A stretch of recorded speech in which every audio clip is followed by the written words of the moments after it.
We're down to 14.6. Derek Fisher will go to the line with Sacramento in the penalty.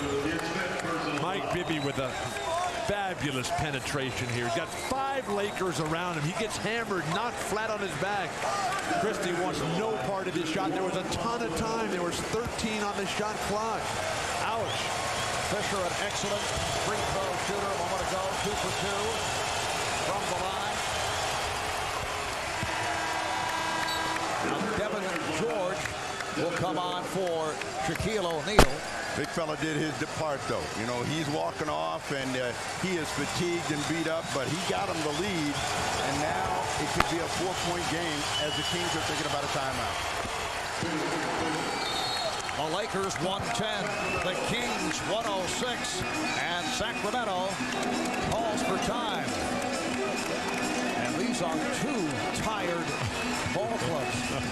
Well, they should be. But now Sacramento, they're up against it right here. They got to score immediately, and then they got to foul, and then they got to hope that the Lakers miss. Well, the most important thing is to get that score, so they got to have a quick hitting play that does not take a lot of time. The problem for them is they got a lot of tentative players out there. A lot of guys are nervous about this big stage. The only guy that's handling for them is Mike Bibby, and the Lakers are sending 1, 2, 3 guys at him to make him give it up to anybody. So where does Adelman go? Christie has already shown that he's not going to put it in.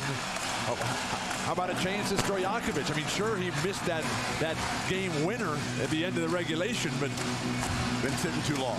Now you got to go with the guys you got. You just got to find a way to get the ball to Bibby. You got to find a way to get Bibby free and let him have a quick look at it. Is there enough time if the Lakers make their free throws? You got a chance at it. You can't worry about time now. This is one of those situations where you're behind it. You got to get your score, and then you got to come back and stop that clock again.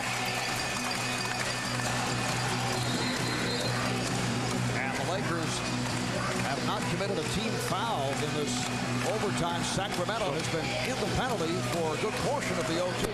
So the Lakers have the foul to give. That's a huge factor for them. Well, they put some time back on the clock. 14.6. It looked like it had run down to 10.4, so they get a little break there, but they have still got to come out of this timeout with a quick score. Bibby and Jackson right here, the 2 little guys. They've got to make it happen. All right, Bibby gets it back off the inbounds. Weber for 3. And Bryant is on the rebound. He is fouled by Bibby.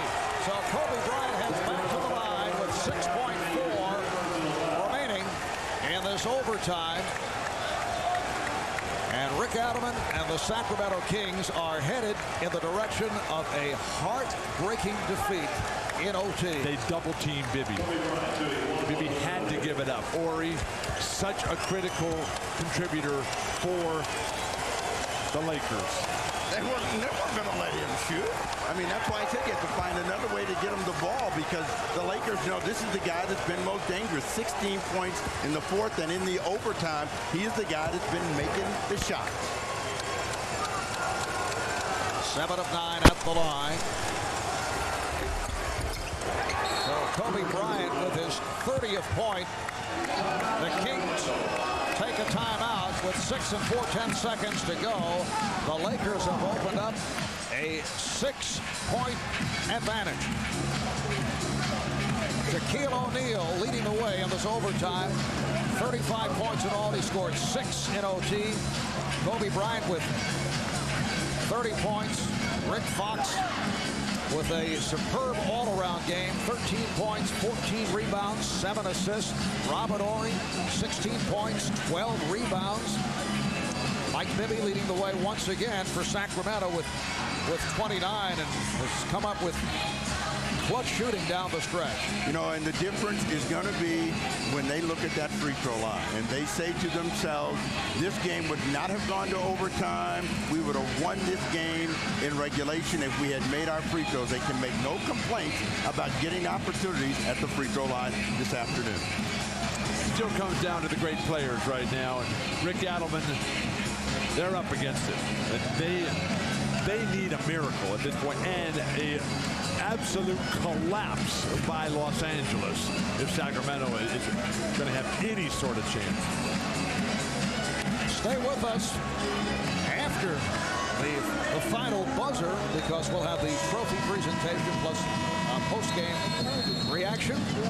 Both teams, the Los Angeles Lakers, on their way to winning a Game 7 on the road for the first time in the team's history.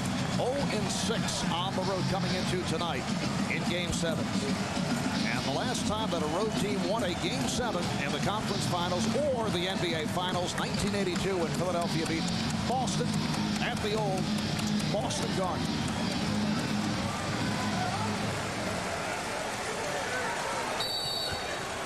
Christie to throw in. And it's broken up. So that will do it. The Los Angeles Lakers winning here in Sacramento in overtime, 112-106 in what has been a magnificent 7-game series.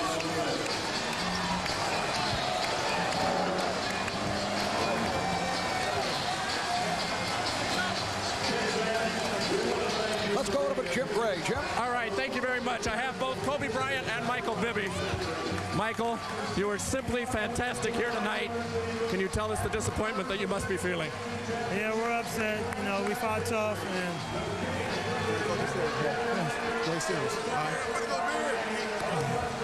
The disappointment that you must be feeling, Michael. we're upset, you know, I mean, hopefully it'll be many years to come of this, and you know, we still did a good job. You know, that's all you can really ask. Kobe, you grew up with this young man right here. You came in this league together. Philadelphia high schools. What exactly do you feel toward Michael Bibby right now after the performance he just gave? I have so much respect for him.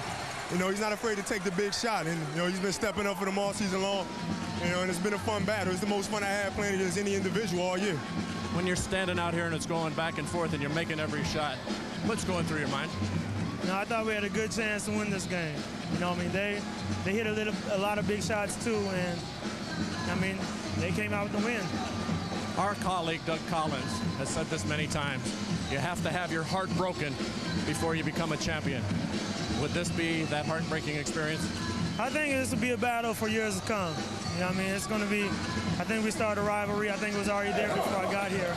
And yeah, I think it's going to carry on. Michael, thank you for taking the time. Tremendous performance. Kobe Bryant, let me ask you a question. Is it harder to defend the title or to win the title initially? Oh, it's much harder to defend it. I mean, they gave us a run for our money, man, and I'm sure everybody in LA was on pins and needles, and you know, it was a hell of a series. Kobe, we'll talk to you in the locker room. Let's go back for the trophy presentation. Let's go over to Lewis Johnson. Okay, Jim, thanks a lot. Bobby, it must be a huge disappointment. Why don't you describe what this is like for you at the moment?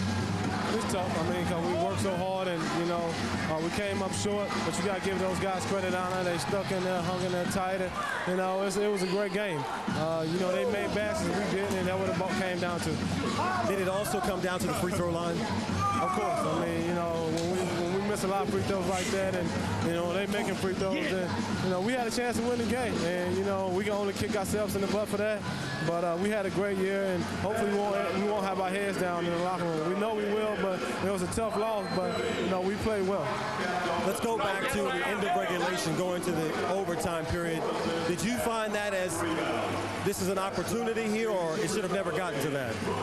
Well, it should have never got to that. I mean, we would have made our free throws and, you know, took care of certain situations. It would have been tight. I think we could have won, but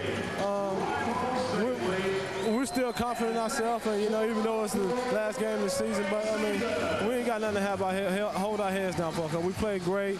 I mean, this is what you expect right here. All right, Bobby, gracious in defeat. Thanks a lot. Marv?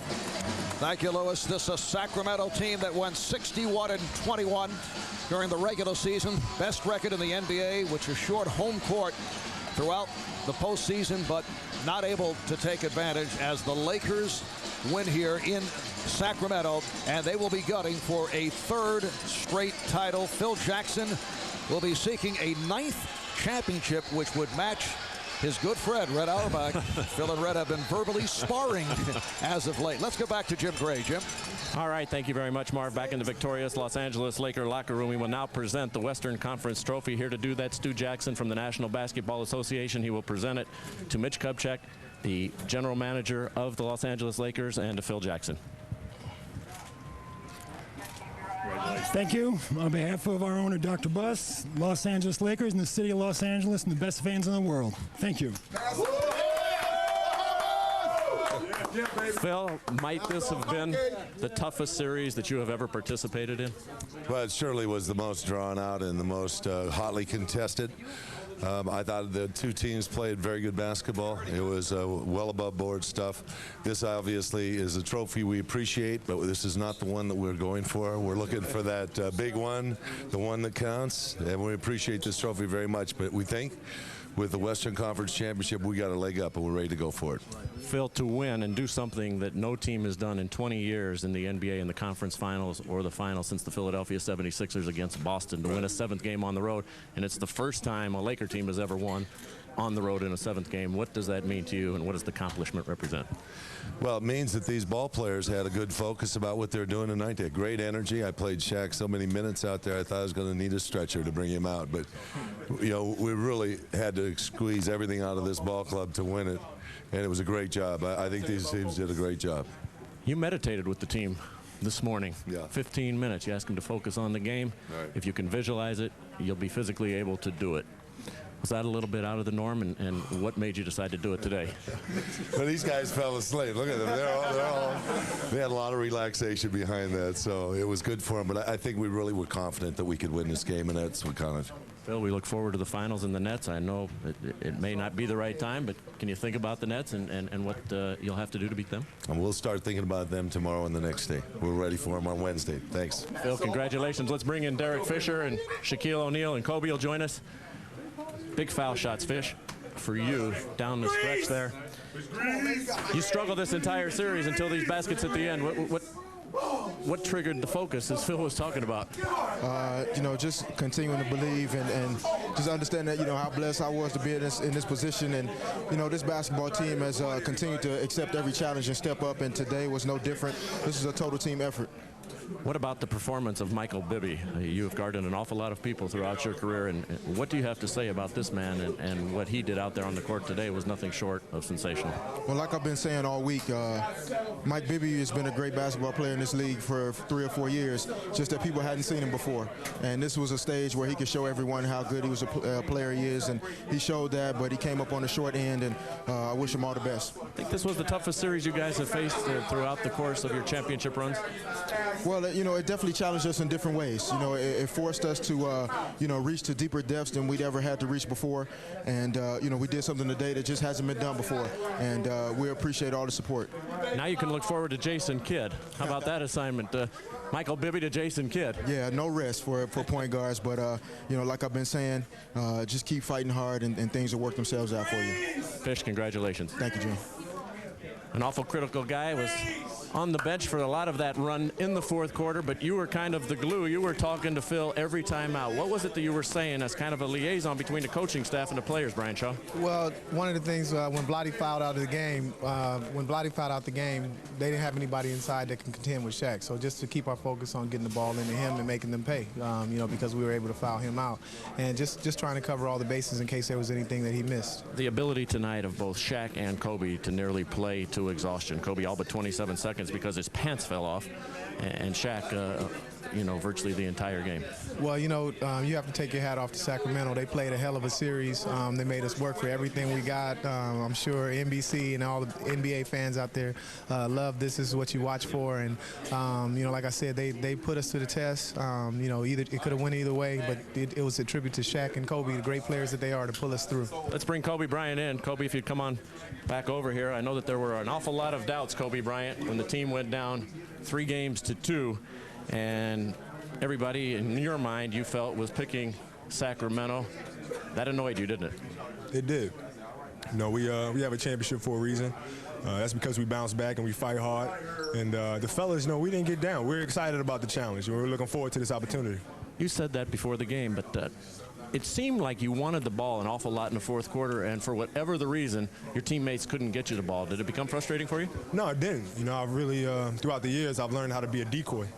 You know, if somebody's going to play me hard and play me physical, then I have to be a decoy, and I have to sacrifice myself for the benefit of the team, because we have other players who can hit big shots too. Now you've got the New Jersey Nets. I know it's a short time to turn around and think about this. You have a couple of days to get ready, but Jason Kidd and the Nets have proven that they're a team to be reckoned with. They've come out of nowhere this year to make it into the finals. What are your thoughts on the New Jersey Nets? I don't know. I'm not really thinking about playing them right now, but I am happy for Byron Scott. You know, when I first came in the league, he was a mentor of mine, and he showed me the ropes, and he taught me a lot about the game, and I'm really happy for him. And I'm looking forward to going up against his team. All right, Kobe, we look forward to seeing you in the finals. Congratulations. Thank you. All right. Let's go across the way now over to the Kings locker room where Lewis Johnson is standing by. Lou? Hey, Jim, thanks a lot. Standing outside here with Gavin Maloof, one of the members of the family that owns the Kings, and you had big dreams and you saw them dashed away here at the very end. You just walked out of the locker room. What did you say to your guys in the locker room? They played like champions. In our minds, in Sacramento's minds, we did everything we could. We were right there. Take it to overtime. If the Lakers are the best team in the world, we're right with them. And, you know, we have a young team. We have a great organization. We've had the same people in our organization for a long time, so we're going to be back. We're not going away. We'll be back. Joe, let me ask you, how hard is it as an owner to sit and watch and not be able to do anything as you watch this slip away as it did there at the end? It's crushing, but, you know, unbelievable. I've never felt like this in my life before, but I want to thank the fans of Sacramento. Also congratulate the Laker organization, Coach Jerry Buss, and their fans as well. They got great fans in Los Angeles. I mean, it was a tremendous series for everybody. Great for the NBA. Even in the midst of the disappointment, what are the signs that there is obviously great hope for this team and Weber and what Bibby did throughout the series? I know it's just happened, but what about next season? I mean, you've got to have great hope for what this franchise and this club can do. Well, like I mentioned, we have a young team. Everybody's young on our team. They're going to be around for a lot of years. Mike Bibby was unbelievable in the series. Vlade, Chris, they all played great, and I think it's just a process. I mean, you have to pay your dues in the NBA, and you just take each round as it goes. But we'll be there. Eventually, we're going to win the championship. When you look at your starting five, the guys who made it happen, Bibby was the guy that was always there hitting the unbelievable shots, and he's a free agent next year. What are your plans for him? Oh, we're going to sign him. Yeah. This guy signed. Yeah. What else can we say? He's a tremendous player. He played terrifically, and you know, we're proud of him. We're proud of all the starters and everybody on this team, all 13 of them. They were terrific. What can we say? Thanks a lot. Joe and Gavin Maloof, thanks a lot, guys. All right, Jim, back over to you. All right, Lewis, thank you. With Samaki Walker, who was kind enough to jump out of the shower for us and throw a T-shirt over himself and a towel. Samaki, you said before the game that you had never felt this type of experience before, but you knew that your teammates would be able to carry you through it. What specifically was said, particularly from the meditation session on in? Key word, and I heard you say it, the team that focused the most during the duration of the game was going to win this ball game. And down the clutch, even with, you know, foul trouble and the way the situations, pressure situations came about, we mentally were in it. And we never folded to the pressure. And guys executed down the stretch as if it was from the beginning to the end. And that's why we came out, you know, the better half tonight. This team has played so many games the past 3 years, Samaki. You just coming here this year. Was there any concern going into overtime that the legs might be dead? Kobe had the food poisoning. Shaq's got the bad toe, the bad ankle. Was there any concern that, you know, as we move into overtime, we being the Lakers, you guys move into overtime, that the legs might give out and that might be the end of the run? Never that. You know, this is a team who's been in the Game 7 before. It's a world championship, two-time defending world championship team. It's not going to roll over. You got to beat this team in order to be crowned the champions. And I think when Shaq came to the bench, he said we came too far. That was his exact words, and everybody responded as such, and we came out victorious. Samaki, congratulations. Thanks for getting out of the shower. Mind if I go take a shower? No, wash your hair. Thanks. We have tried to get Shaquille O'Neal. He is right now back in the training room with Gary Vitti and Dr. Lombardo. He is just a little bit tired from all of the minutes that he has played. He says he will catch up with us on several occasions throughout the finals. Marv? All right, Jim. Shaq played 51 minutes in all, 35 points. Bryant with 52 minutes, and he scored 30. Well, Wednesday night, the finals will get underway. Game 1 between the New Jersey Nets and the Los Angeles Lakers.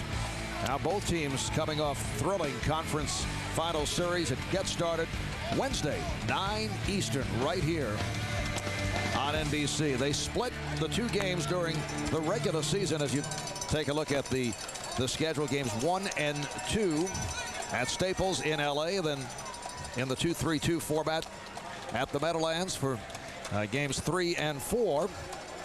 And if there is a game 5 in New Jersey, and then if there are games 6 and 7, it'll be back in LA. March the 5th in Los Angeles. Lakers beat the Nets 101-92. Shaq had 40 points. Jason Kidd had 19 points, 10 assists. And then in New Jersey in early April, the Nets won 94-92. Shaquille O'Neal sat out that game due to a sprained wrist. So they split the 2 games during the regular season. Let's get back to Jim. All right, thank you very much, Marv. Rick Fox, the bench and the team play of you and Fisher had been lacking throughout this series. What ignited you tonight and made you come alive after struggling this series? A couple calls from a couple friends home in the Bahamas. Also some meditation before the game, a little relaxation into the moment, understanding of what was at stake, a chance to move on or really, not defend our championships. And pressure will, make the best out of some people, and it actually, we were able to rise to that occasion. And you enjoy that. You enjoy the competition. You enjoy actually still being the guy that wins, though. Was there any doubt in this locker room? Doubt, no. I guess we talked enough about it, didn't we? I think people wanted us to back it up, which we did. But right now, we believe when you're champions because you've experienced, you fought through a lot, you failed, but you've actually succeeded, and that's what the Kings will learn from this. They'll look at this and they'll learn from their mistakes.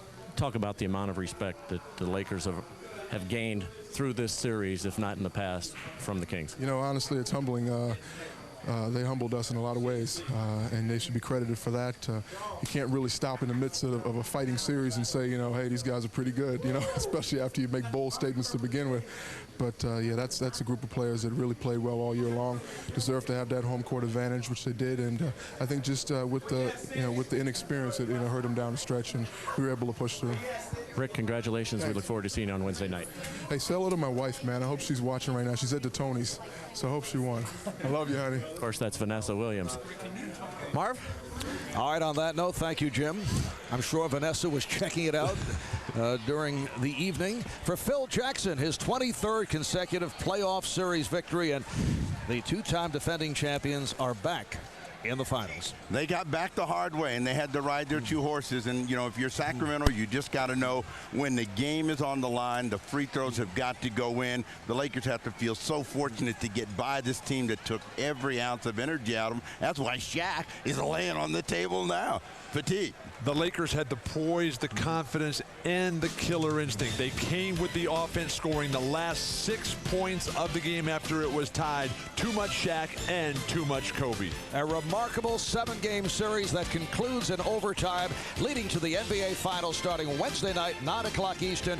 We'll have Game 1 between the New Jersey Nets and the Los Angeles Lakers right here on NBC. Thanks to our producer, Ed Fibershoff, director, Andy Rosenberg, our statistician, Mr. Stats, Elliot Cow. Terrific job by the entire crew, which we all appreciate. So for Bill Walton, Steve Jones, Jim Gray, and Lewis Johnson, I'm Marv Albert.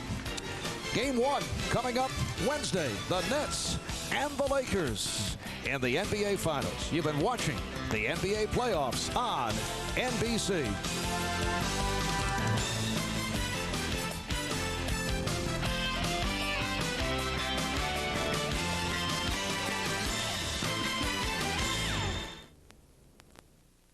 Tiger Woods, the most dominant force in golf. He's already won all 4 major championships in a row. Now he tries to pull off that amazing feat in the same calendar year. His next challenge, golf's greatest championship, the U.S. Open, starting Thursday, June 13th on NBC.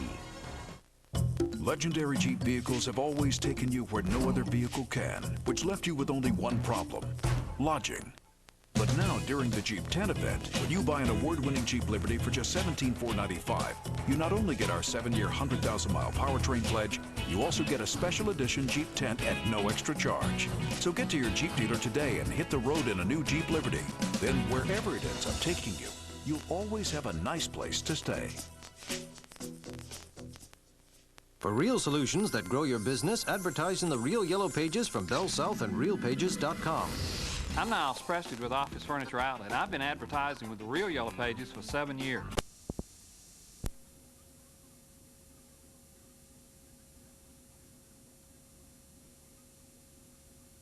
Will resume on the Hallmark Hall of Fame after these messages from Hallmark. Davis, please report to the principal's office. Lauren Davis, please report to the principal's office.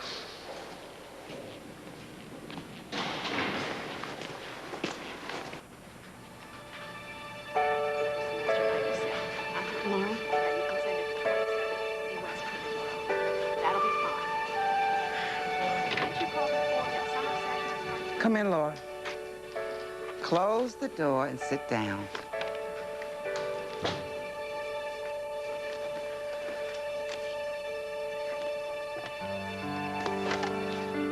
Be with you in a minute.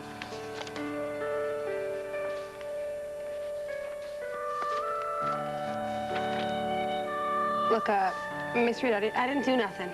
Anything, Laura. Whatever. I didn't do it. I've been playing it straight since the last time I got in trouble, I swear. Laura. I haven't been ditching class. I'm not hanging out with those guys no more. I even went to see that counselor lady you told me about. I know.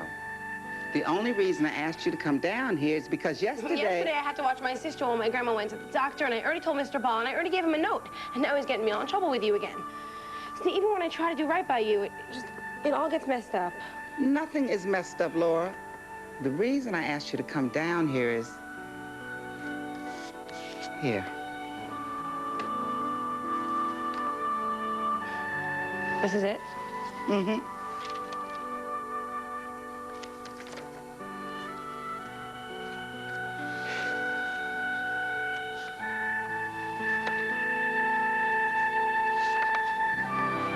You're proud of me?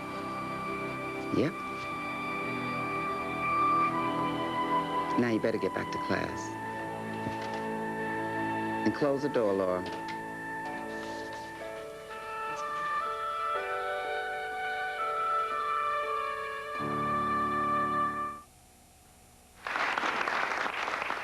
Thank you all for coming.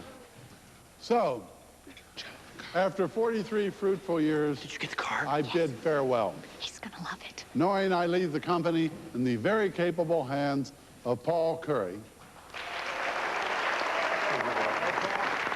Walter, here's a little something from all of us. Thank you, Paul. You didn't have to. Walter, we wanted to. You're one of those special people who makes a difference in the lives of others. You must be proud of the good you've done and all the friends you've made along the way. Well, thank you. That's quite a sentiment. I don't know what to say, seeing how you all feel about me. And now seeing this, I realize you've been my world.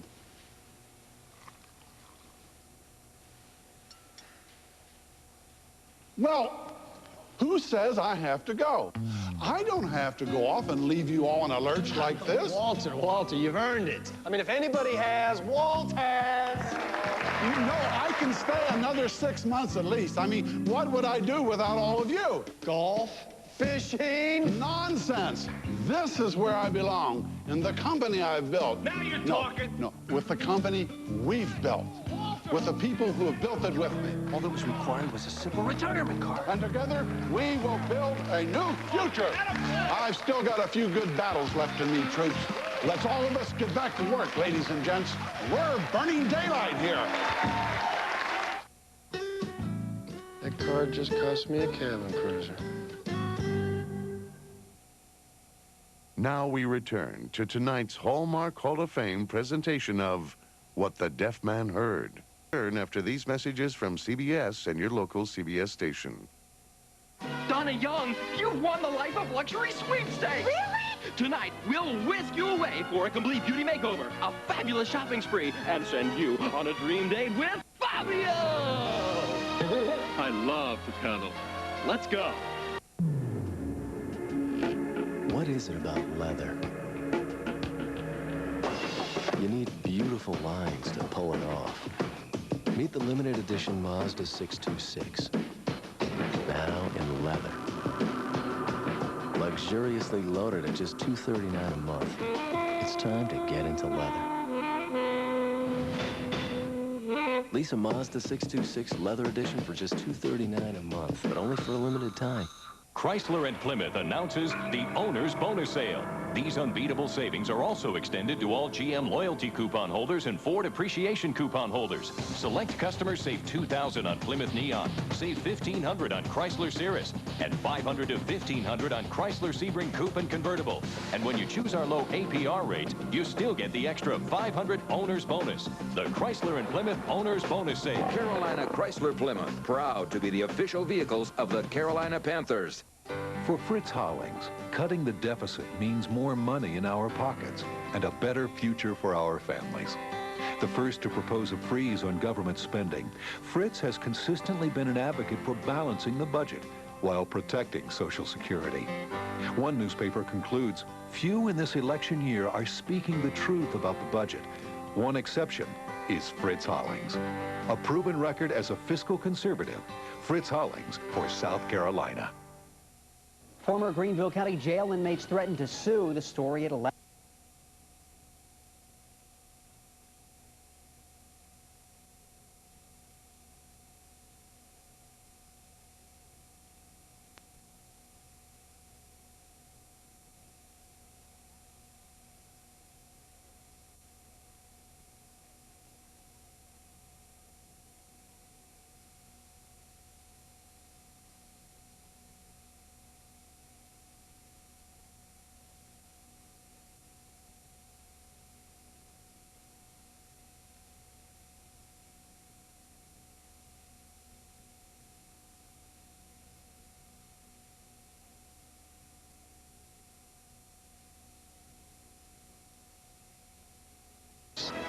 Welcome home. Now we continue with What the Deaf Man Heard, this evening's production on the Hallmark Hall of Fame. The Hallmark Hall of Fame presentation of What the Deaf Man Heard will return after these messages from Hallmark.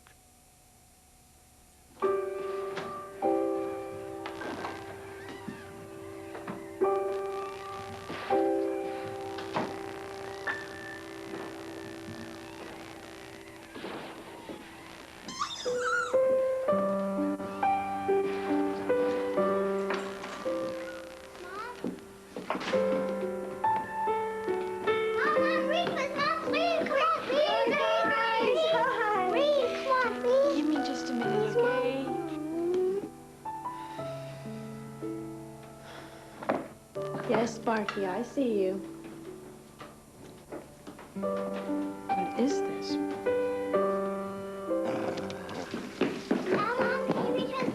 Guys, I just can't right now. I've got dishes and some laundry. Please. Hey, guys, where's your dad? We can talk about this thing all night. But why don't you let me get you some new numbers and take care of that in the morning. Let's put on our PJs first. Come on. Now, Mom? Okay. Chug, chug, chug, puff, puff, puff. The little engine rumbled over the tracks. She was a happy little train, for she had such a jolly load to carry.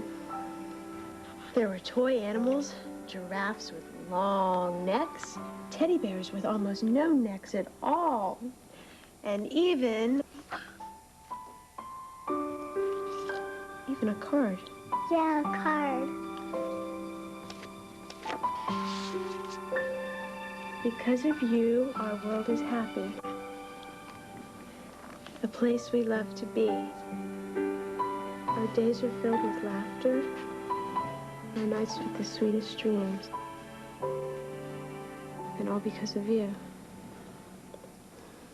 Love, Charlie, Jack, and Dad. Come here. Thank you. Time to sleep. Charlie? Yeah? What was was that Dad made for dinner? You think you could fix it? Hey, fixed your lawnmower, didn't I? Yeah, right. Hey, Pete, you ever, talk to your wife? Yeah, every day. What kind of question is that? No, I mean, you ever say that stuff to her, like... Oh, you mean like, when you like... Yeah. No, I don't. Yeah, I didn't think so. But you still feel that, right, for her? Oh, yeah. Yeah, it's just, she doesn't expect me to say it, that's all. No. I mean, she expects me to say I love the Bears, or I love ham, but... Right, yeah. Right. That's about it. Why, you say that stuff to your wife? Oh. No, I mean, she's like your wife. She doesn't expect it. Well, there you go. But I've been thinking, though, I'm going to give her some. Some that tells her how I feel about her. Something really great, What, you mean like Bears tickets? That'd be great. Be a nice day for the two of you. Tonight's Hallmark Hall of Fame continues with What the Deaf Man Heard, starring Matthew Modine. In a moment, the conclusion of What the Deaf Man Heard, this evening's presentation on the Hallmark Hall of Fame. Hi, Mom. I'm home. Hi. Is your coat on the floor? No. Can I go over to Lee's house? Do you have any homework? Yeah. After you finish it, you can go. Cool. Did you turn in your milk money? Yeah.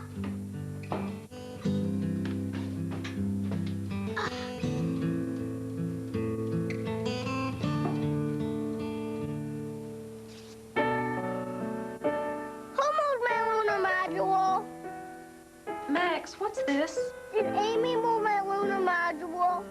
Max, Something from Mrs. Bennett. what'd she give you a card for? Because I was nice to somebody. Who were you nice to? Scott. Who's Scott?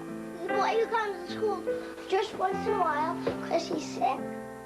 Was he at the school play? No. Can we get an armadillo? How were you nice to him? Well, Mrs. Bennett always has me sit next to him.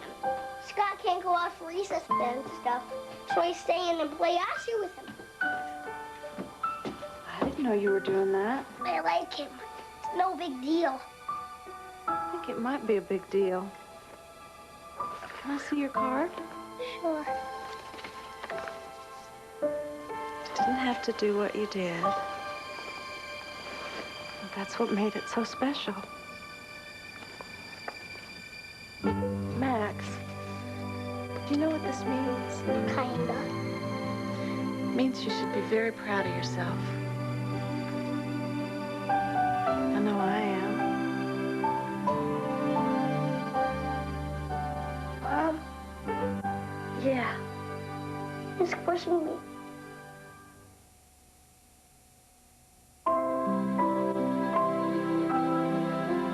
Paper. It seems so delicate and thin. But in the right hands, paper can be used to build bridges, to generate electricity, reinforce foundations, pave new roads, and mend old fences. What gives paper the strength to build relationships? At Hallmark, we have found the secrets are imagination, passion, care, and understanding.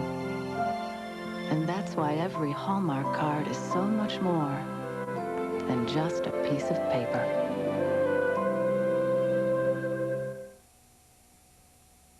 And now the conclusion of What the Deaf Man Heard on tonight's Hallmark Hall of Fame. If you've enjoyed tonight's Hallmark Hall of Fame presentation, What the Deaf Man Heard. You can also enjoy Hallmark Hall of Fame movies on video cassette, Great stories, great actors, great movies. Available at Hallmark Gold Crown stores and leading video retailers. For more information, call 1-800-HALLMARK or visit us online at hallmark.com. And now, the Hallmark Hall of Fame gratefully acknowledges the talented people who made tonight's program possible.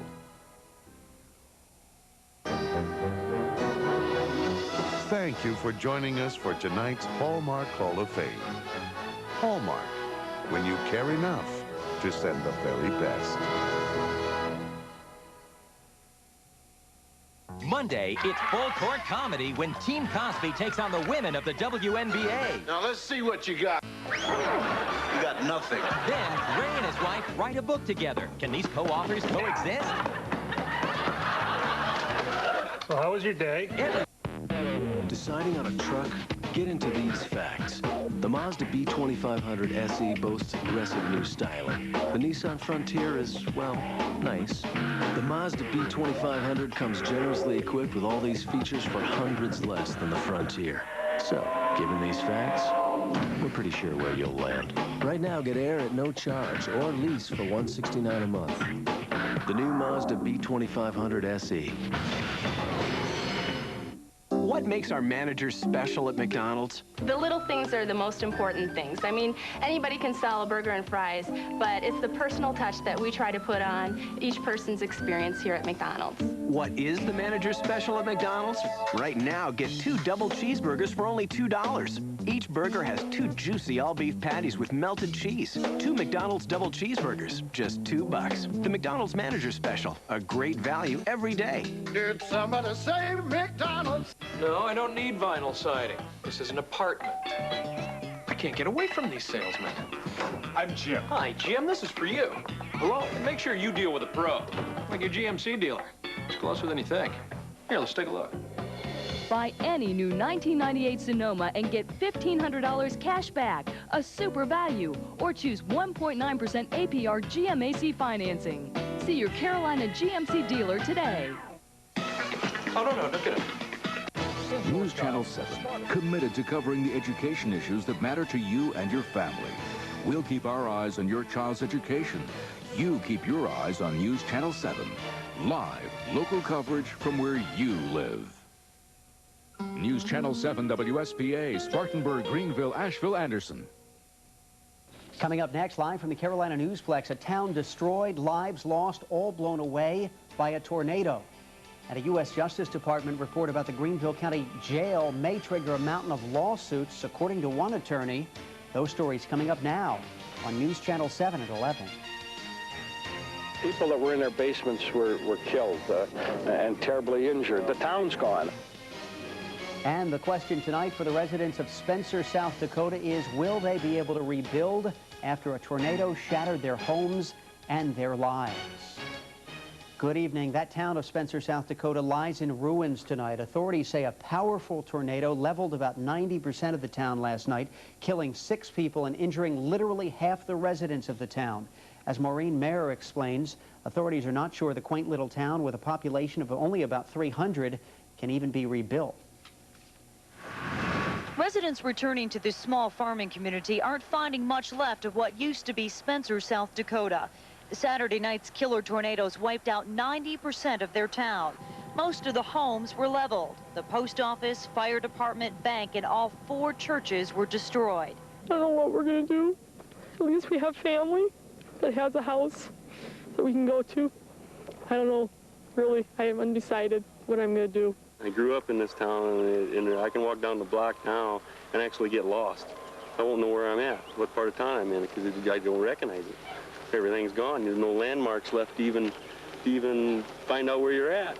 Many of the injured lived in this senior citizens apartment complex. 14 years in August. Witnesses describe the twister as a gray wall, hundreds of yards long. The storm knocked out the power, and with it, an early warning system.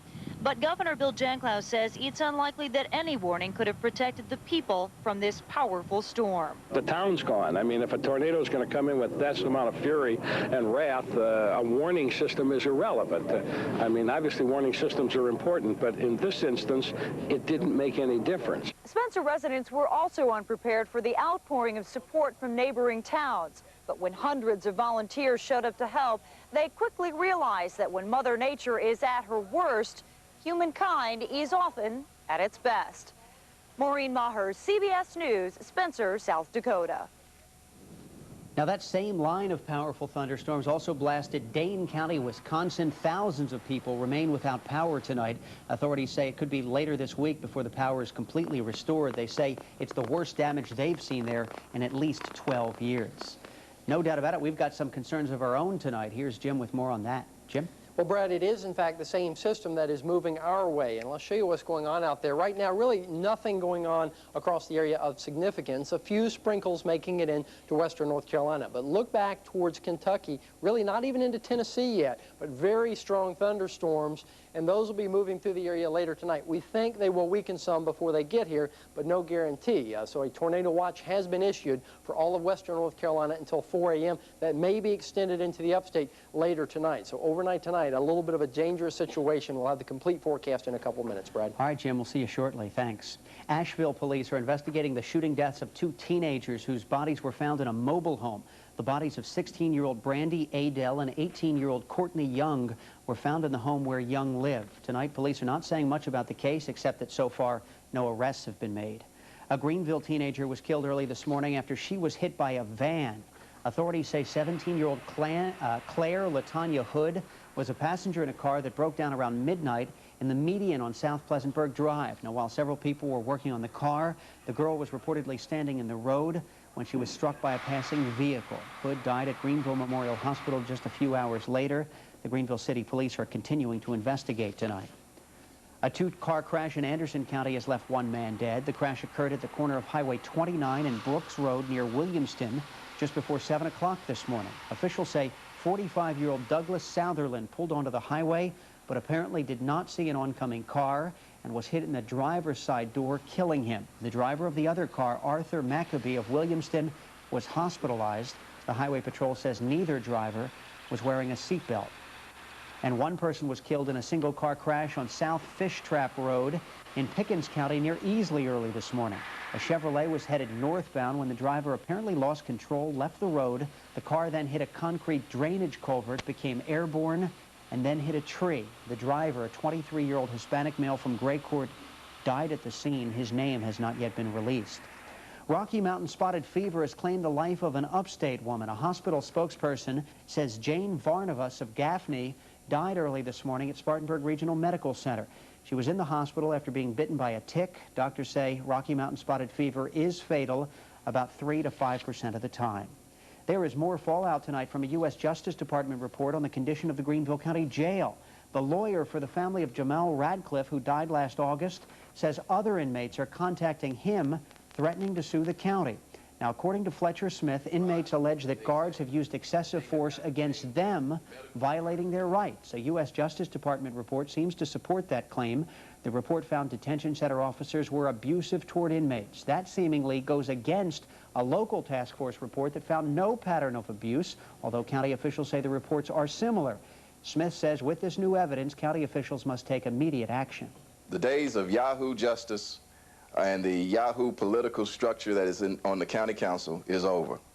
It's a new day now. They have got to come into the 21st century with a new jail facility, a new attitude.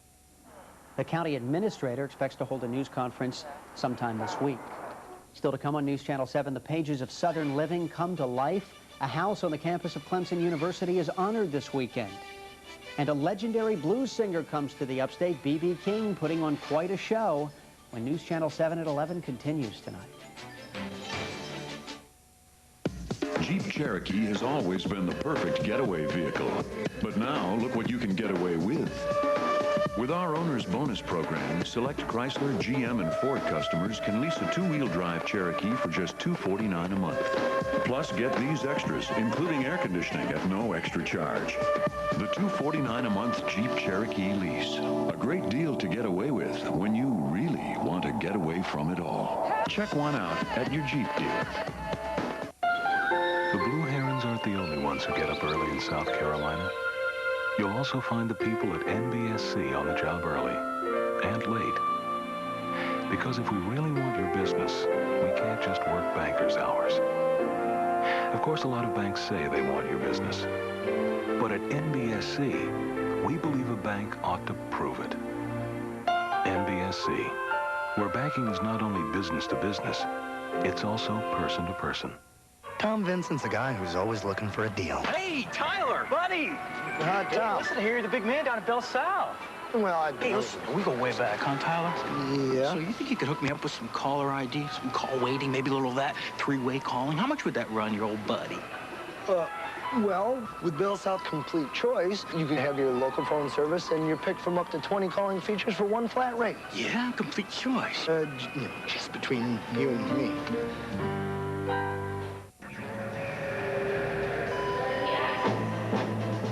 Introducing the new 1998 Lexus LS 400.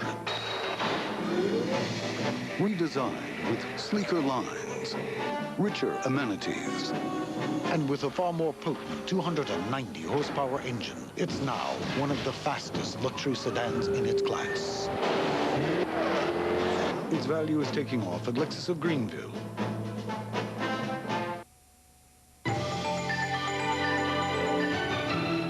Welcome back. President Clinton will reportedly refuse to testify before a grand jury in the Monica Lewinsky case. That, according to Time magazine. In January, the president said he wanted to tell the country more rather than less and sooner rather than later, and repeatedly promised to cooperate with Special Prosecutor Kenneth Starr. But the magazine report says the president's advisors think he can refuse to cooperate after all, charging that Starr's investigation is politically motivated. Why are RE/MAX agents so successful selling your home or buying a new one? From birth, they're different. To the future RE/MAX agent, play has purpose. Hour 27. Subject becomes cell phone aware. He exhibits real estate skills quite early. Fascinating. Identify Tudor. Correct. RE/MAX agents average more than 13 years experience, but their ability to respond to customers comes naturally. RE/MAX. I'm News 4's Chief Meteorologist John Cesarich. Come ride with me in Sky 4 and I'll show you how we give you the edge on the weather. Unlike the other TV stations, we have our own Doppler radar located here on I-85, feeding back live information to the News 4 Weather Center. While other stations show you where the storm was, Live Super Doppler shows you where the storm is now, up to 15 minutes faster. The 15-minute edge of Live Super Doppler and meteorologists with years of upstate experience only on WYFF News 4. Live, local, breaking news. Don't despair because your cupboards look bare. Call Domino's for piping hot classic hand-tossed ultimate deep dish and crunchy thin crust pizzas. Plus the choice of meaty Domino's buffalo wings, scrumptious cheesy bread, or sweet Cinnasticks. Call Domino's and order excitement into your kitchen. Get the door. It's Domino's. Call now and order a large America's Favorite Pizza Feast for just $10.99. A large America's Favorite Pizza Feast loaded with pepperoni, sausage, and mushrooms for $10.99. CarMax.com has actual photos, prices, and descriptions. I want a Grand Cherokee. Whoa, red. And leather seats. What you see online is what you see at the store. CarMax, the way car buying should be. Looking for a fast, easy way to sell your car? Bring it to CarMax. We make selling a car as easy and as hassle-free as buying a CarMax car. In fact, we'll buy your car even if you don't buy ours. CarMax, the way car buying should be. On WYFF News 4. As the battles between blues and golds took over the Bilo Center, a disagreement over some other colors took over outside. We'll explain tonight at 11. Hello, everybody. I'm Chris Safati. Also tonight, long lines at the Employment Security Commission. Why what the president did last Saturday has hundreds of people lining up today. And plenty of sunshine for your Saturday, but we've got a rainy week ahead. Live, local breaking news tonight at 11 on WYFF News 4. 90 years ago, Chevy hit the road and never looked back. Today, we continue to drive ahead with $2,002 cash back or 0% APR financing on Cavalier and S10. Plus, get an additional $500 cash back on Cavalier for a total of $2,502. See why America loves the bow tie at your local Chevy dealer today. What kind of pizza can you get for only $3.99? At Cici's, you can have all the pizza, pasta, salad, and dessert you can eat. Or you can go to a fancy pants pizza place and get not much. At Cici's all-you-can-eat buffet, you get 16 kinds of fresh, hot, and delicious pizza. No wonder we're the highest-rated pizza chain. So now, you've got a choice at $3.99. Them or Cici's. Cici's Pizza. Fresh taste at a great price.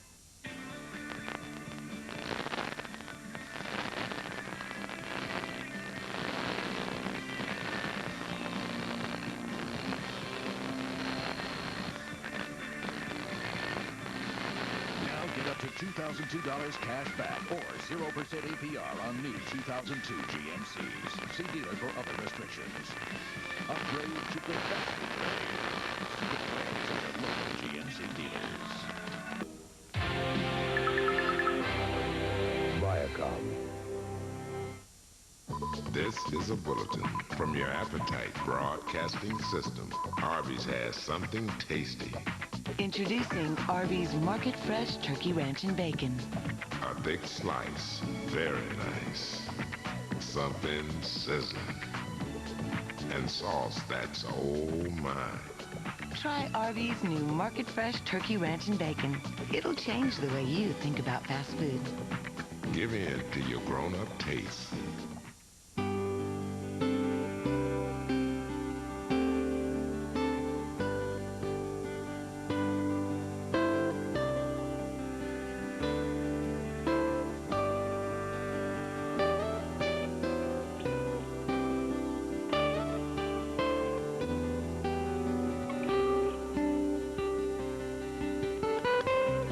Log on to FLAUSA.com or SeaWorld.com. Lowest prices ever plus 0% interest till April 2003 during the Home Expo sale event at Jeff Lynch Appliance and TV Center. A Manus 20 cubic foot bottom freezer refrigerator with ice, only $677. Save $100 a year with Maytag's Neptune washer. Cook foods 30% faster with KitchenAid's convection oven. Frigidaire's ultra quiet gallery dishwasher, only $297. For the very best selection, brands, and price, come to Jeff Lynch Appliance and TV Center's Home Expo sale event. Sky 4, covering the upstate. This is tonight's 15-minute Edge with live Super Doppler 4.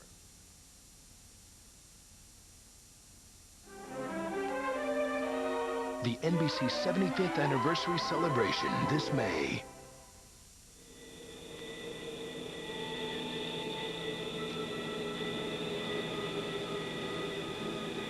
I've never looked up at the sky and really seen death rays coming down at me. I've always looked up at the sky, and I've seen good things. I'd like to start the shot. 20 years ago, 34-year-old director Steven Spielberg set out to make a movie about an abandoned alien visitor who is befriended and protected by a lonely little boy. It would be a movie of kids, about kids, and therefore, Spielberg thought,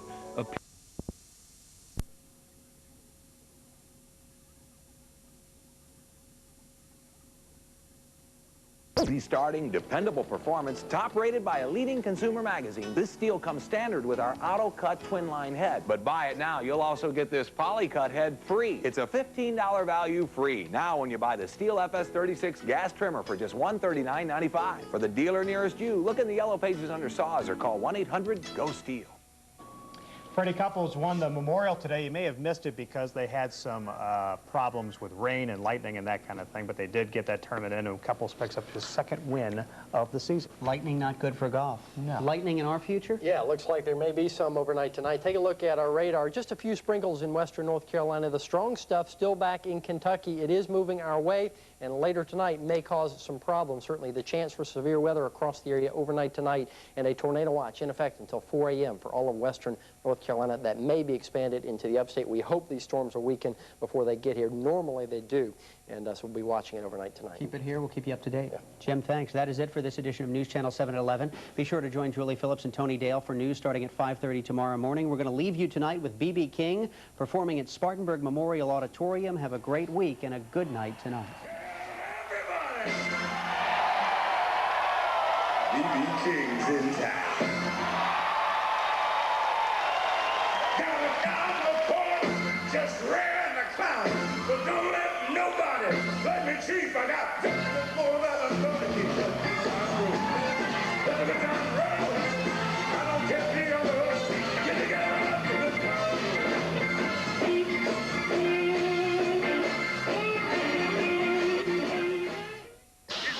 toe toner.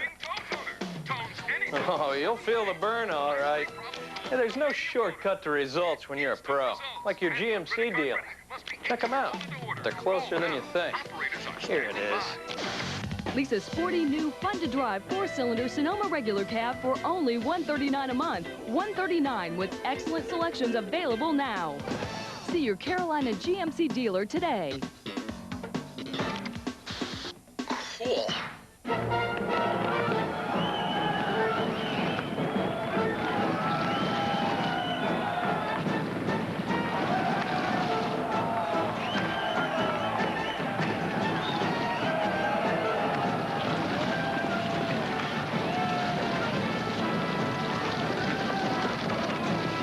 What if you didn't have to worry about medical coverage when you travel?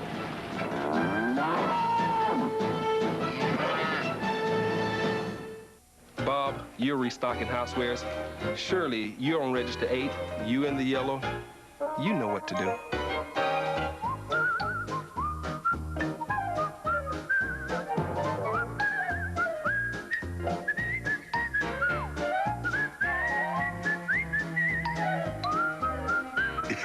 We're rolling back prices all over the store to save you even more. Always low prices, always Walmart. I have already taught my son to cast a fly, just like my father taught me. I've taken my favorite hobby and turned it into a successful business. I've had my first poem published and finished 23rd in the marathon. I've torn down my walls of fear and built the home of my dreams. As your life unfolds, come home to Ridgetex, a U.S. brick company. Local news from where you live, only on News Channel 7 WSPA. Hello, I'm Maureen O'Boyle, and this is Extra. He was one of America's great funny men, Phil Hartman. Now he's gone, the victim of a violent crime that ended his wife's life, too. Now, Extra takes a look at the Hartman children, witnesses to a terrible scene, and rushed from the home. How will they ever recover? It's Paul McCartney in Paris, surrounded by his children, consoling his sorrow. Extra has the first public pictures of the former Beatle since he lost his love, Linda. It's a very, very, very deep void he must be feeling, and I think he's just trying to come to terms with it. This is Pamela Anderson last month, about to embark on a new life after sending her husband to jail for abuse. But wait, is the former Baywatch star getting back with Tommy Lee? She didn't say that it's out of the question that they'll reconcile. Tiger Woods. He's young, cute, successful. So why is he having trouble finding a date? Reality is that it's extremely difficult for Tiger to meet a quality person. Now, Tiger's dad is talking about his son's romantic rut and the rumored trysts with supermodel Tyra Banks and Fergie. Thanks for joining us. We begin with a family tragedy, the shocking deaths of comedian Phil Hartman and his wife inside their Encino, California home. When police rushed to the scene, they found the Hartmans' 2 children inside, scared and alone. Extra's Gina Silva looks at what these children will face in a world without their parents. It was an eerie scene. Police swarming around the Hartman home. Inside, Phil Hartman dead, apparently shot by his wife, Bryn. Police say in a bizarre murder-suicide.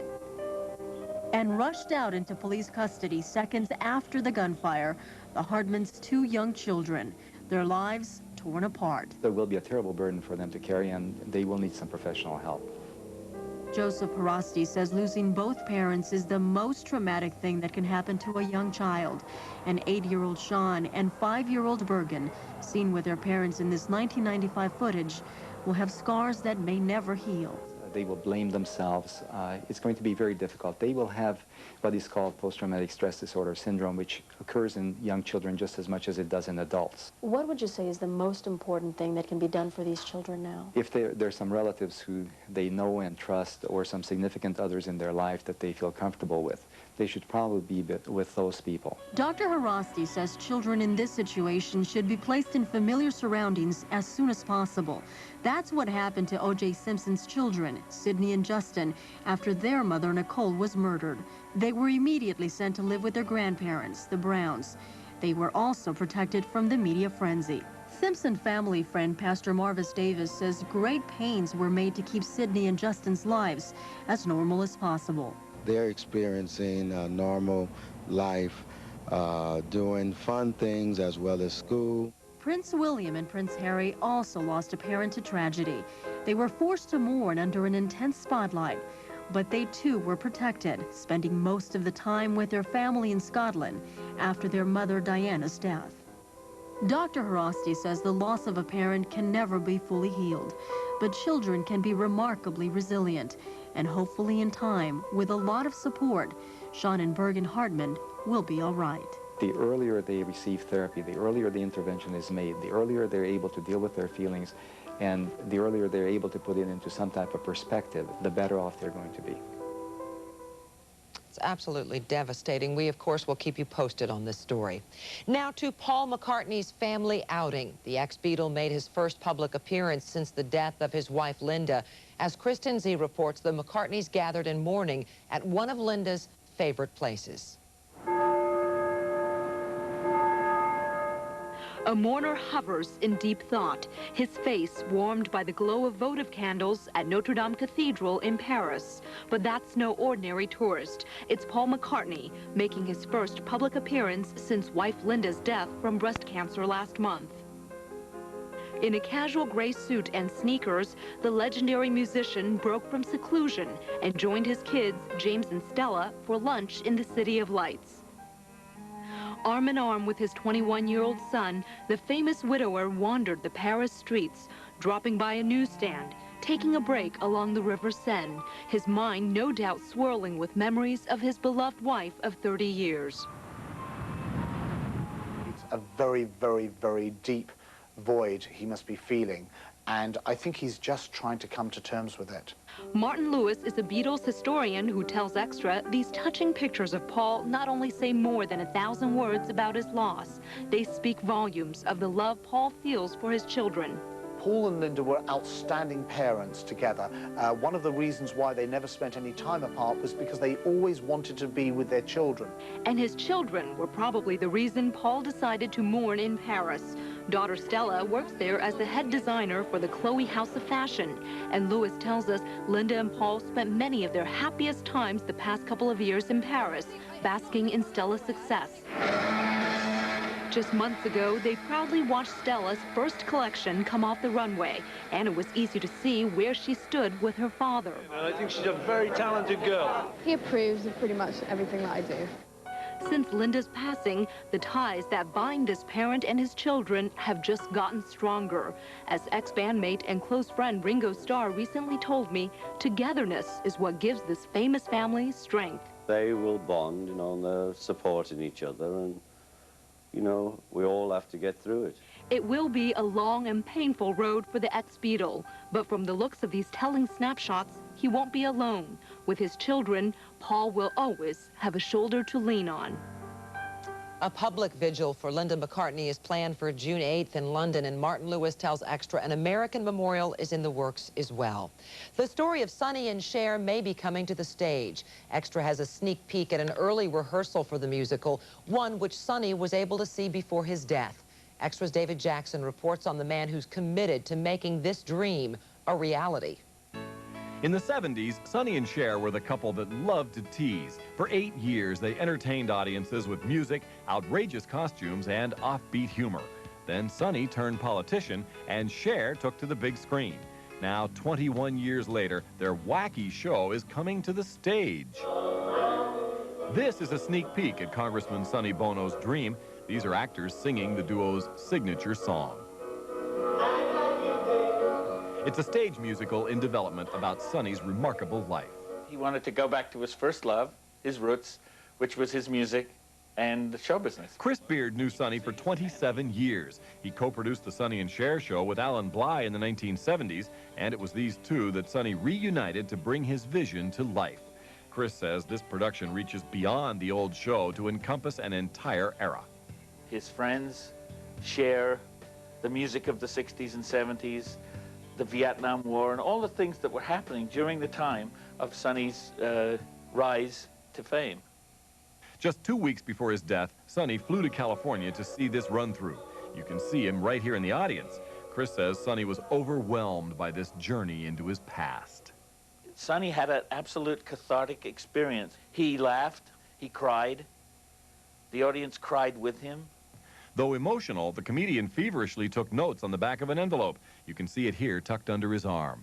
Sonny was writing like this, writing, and we thought, oh my goodness, he's going to tell us it sucks. But a copy of those notes revealed Chris had nothing to worry about. Sonny's notes were raving, you guys have done great, and would you put a few more of my songs in it, please?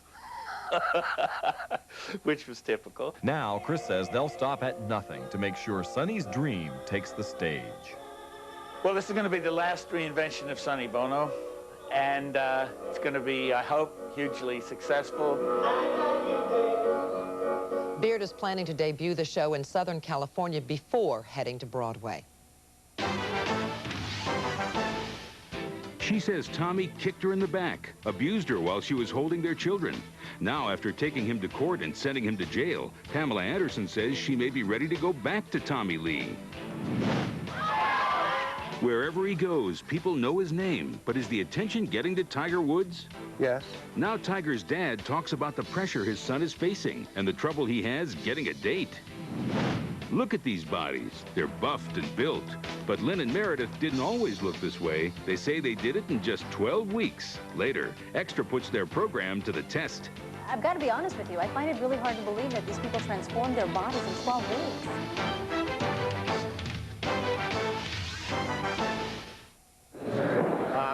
Friends, 10-3-2-1 has changed to 10-10-3-2-1, but nothing's really changed. You still save over AT&T on every call in the U.S. and still save 50% on every call over 20 minutes. There's no need to sign up. Just dial 10-10-3-2-1, then 1, then the number as usual. For me, it's the 50%, isn't it? It's the moisturizer of the future. L'Oreal Advanced Future E with 100% pure vitamin E and SPF 15. It protects my skin. Skin looks smoother in 1 day, healthier in 1 week. L'Oreal Future E. Your skin's future, take control. Hey, check this out. It's the new Nice and Easy from Clairol. Now the conditioner travels with the color in a rich conditioning color cream. So you get color that's absolutely fabulous. Stop that, sweetie. Coming up, why Pamela Anderson may reunite with Tommy Lee, what Tiger Woods' dad tells him about romance, plus amazing weight loss in 12 weeks. For Fritz Hollings, cutting the deficit means more money in our pockets and a better future for our families. The first to propose a freeze on government spending, Fritz has consistently been an advocate for balancing the budget while protecting Social Security. One newspaper concludes, few in this election year are speaking the truth about the budget. One exception is Fritz Hollings. A proven record as a fiscal conservative, Fritz Hollings for South Carolina. There's a big cover-up performed by millions of people every day. People who have ugly nail fungus. It turns nails colors, makes them thick or brittle. But now you may be able to go barefoot without embarrassment. With more beautiful nails, healthier, clearer nails.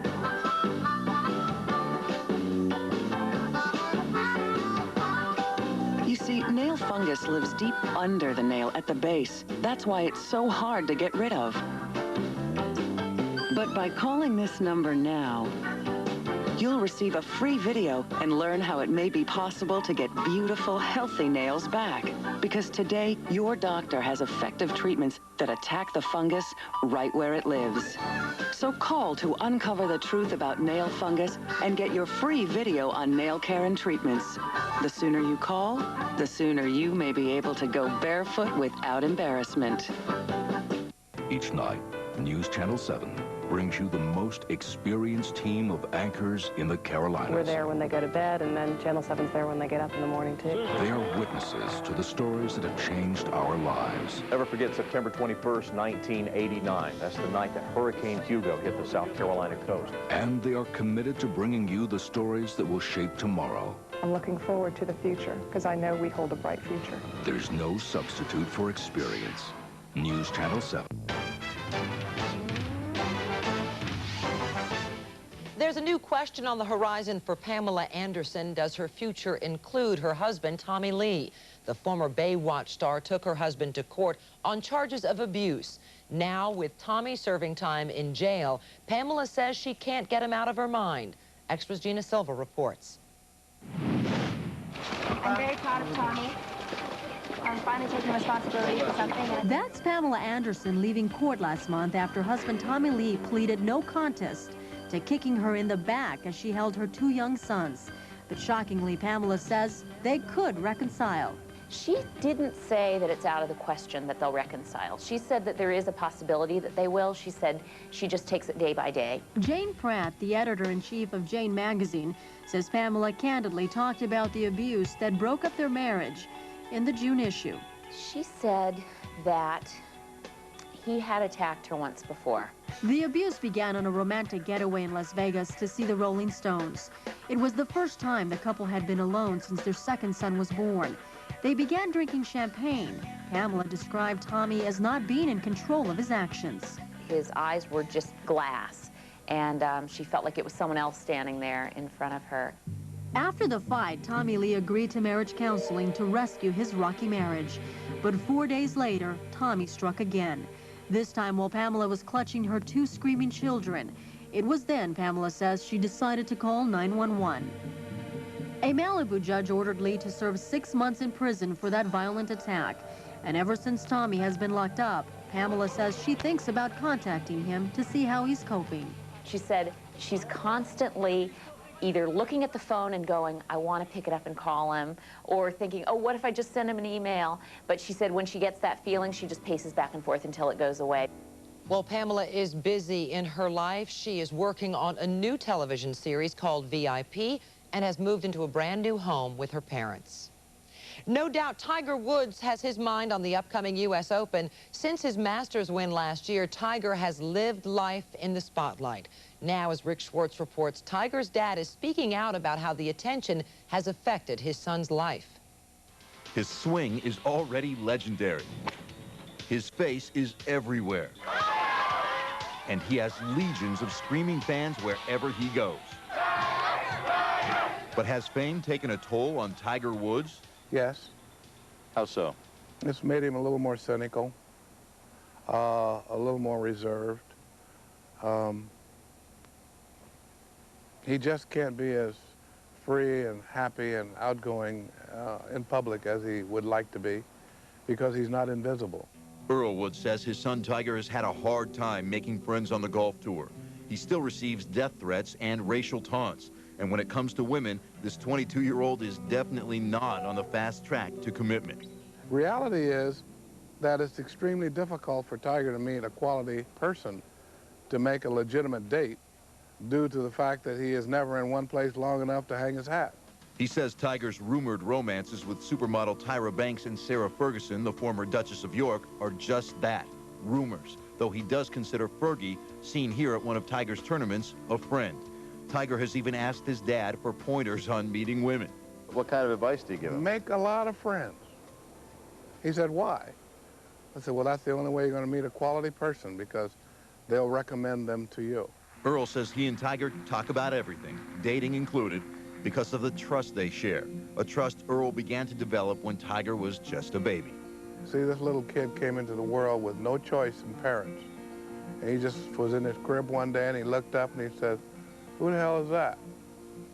Oh, that's your parent. Oh, my parent. Oh, I'm supposed to love my parent. So love is a given. Trust and respect are earned. In his new book, Playing Through, this 66-year-old former baseball player and Green Beret explains how he earned that respect and helped Tiger become a world-class athlete by encouraging his dreams but never pushing too hard. I've never forced Tiger to do anything in his life. It's all voluntary. He makes the choices. I provide the environment for him to do it. He makes the decision, and then I provide the support. Tiger's appreciation for his dad was evident when he won the Masters in 1997. There's his mom and dad. The youngest victor in history. He made a beeline for his father's arms. I knew that that was one of Tiger's dreams. And to be there and observe it and then be a part of it, no parent can ask anything more than that. See that left heel come up? Yeah, that's back there. I decided to take advantage of Earl's coaching prowess out on the course. There you go. He even showed me how to perform Tiger's patented double pump. It's like an uppercut. It's like an uppercut. Like that. And sure, my game could stand a little improvement. Oh! But it's comforting to know I'm not the only one who still needs advice.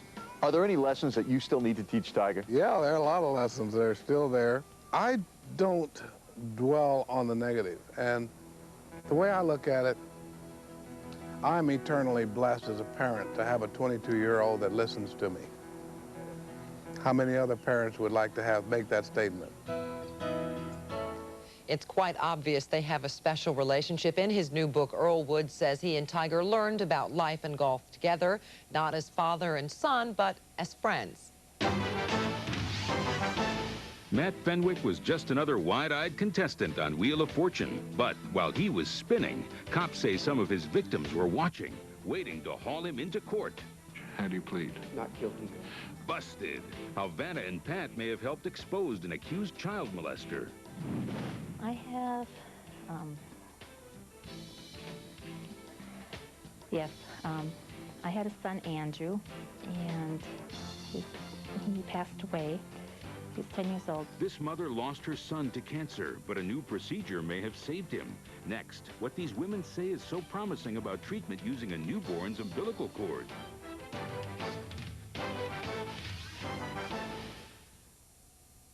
Imagine what life would be like if you could afford all the things you wanted. You'd have a butler, a mansion, vacations in the south of France, a diamond tiara, a thoroughbred, an original masterpiece, a personal jet, a Honda Accord, a sterling silver tea set, a home on the... Hey, wait a minute. You can afford that. The roomier, more luxurious Accord from Honda. Best of all, it's affordable.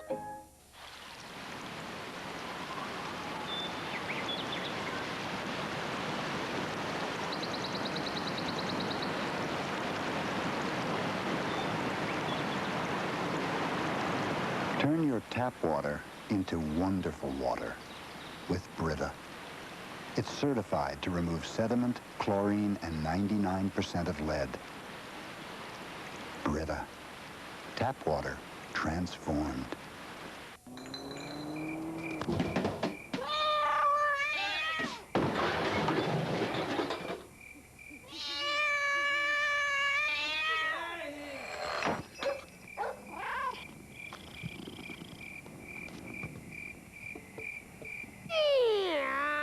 Mood for love simply because you're near me.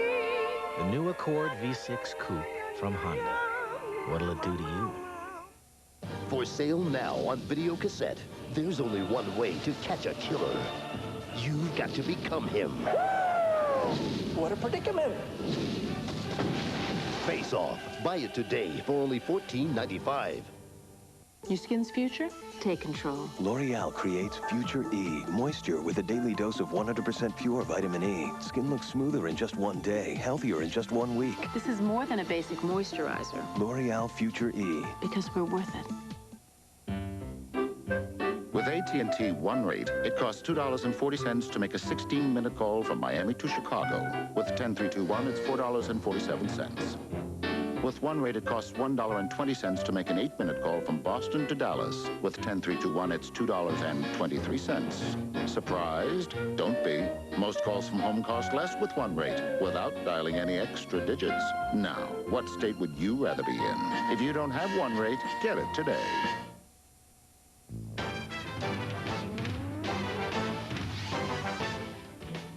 Every year, about 28,000 people are diagnosed with leukemia.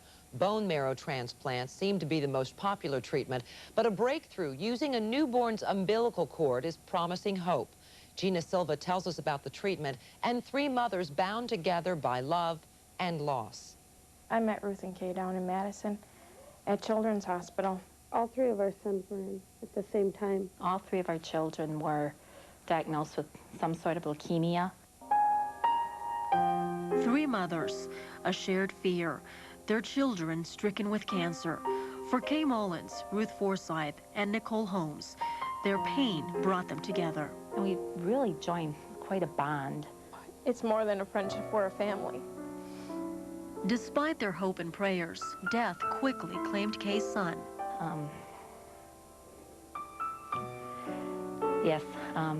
I had a son, Andrew. A bone marrow transplant pushed Andrew's leukemia into remission, but the powerful cancer returned. They told us really there was nothing they could do.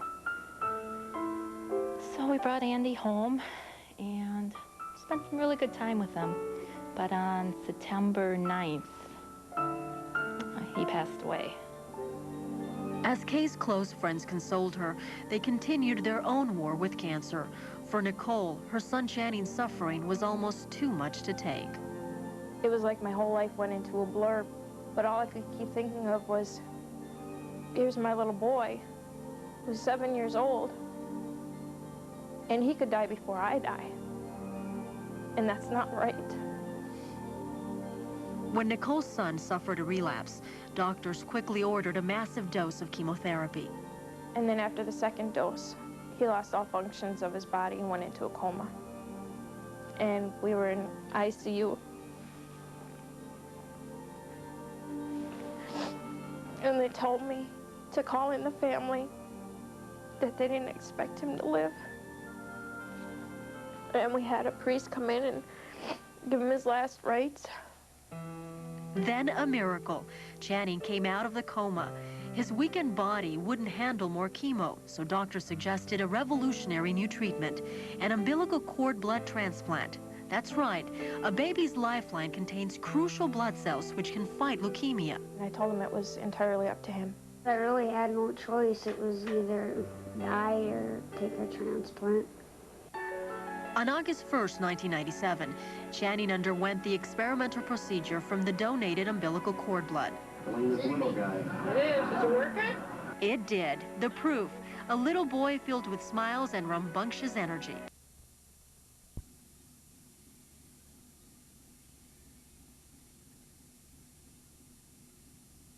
Took over for Parcells, given another chance, and he picks up a first down. Kevin Lewis on the coverage. He was given a chance again. He had a lot of knee problems, and this preseason he really made the most of it. He was a Giants leading receiver, and he uses the sticks. He knows how far he has to go. He takes Kevin Lewis back, and you have to respect his speed. He's big, 6'3", 205, but he can fly. Lewis, respecting the speed, gave up the first down. His numbers in the 4 preseason games. He picks up 14 there. First down, Giants at the 33. 1:15 to go in the quarter. Hostetler throws into a lot of traffic over the middle as he was chased by Romanowski. 2nd and 10. Well, next week, week 2 of the 1991 season, and we will be at Texas Stadium in Irving. The Redskins last night routing Detroit 45-0. That was over in the first round. Yeah. It wasn't that close. Yeah, taking on the Cowboys, who come away with a victory on opening day in Cleveland.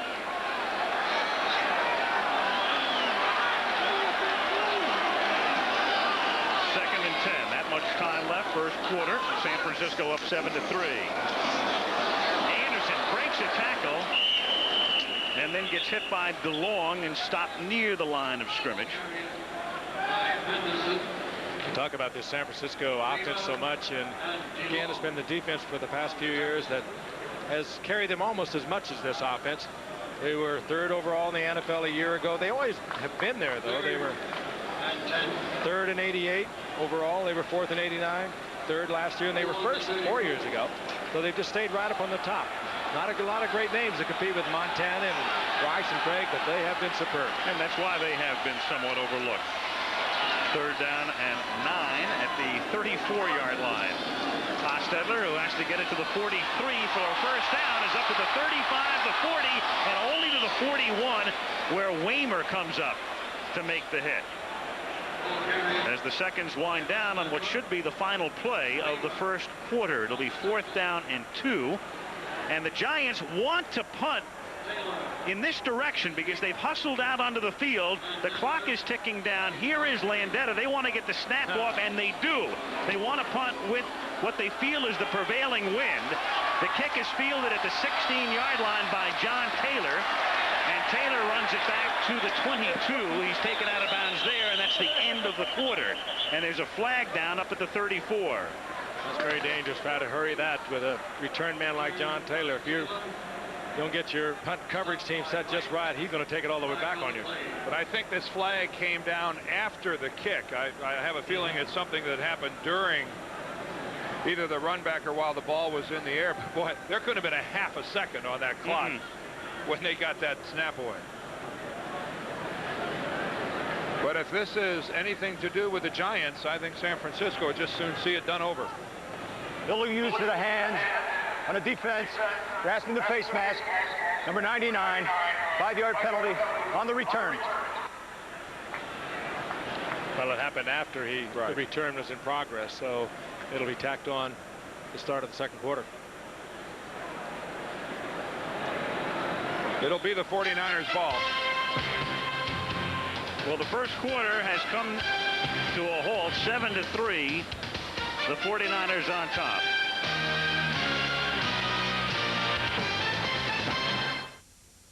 We'll give you 90,000 people and 8 million miles a week.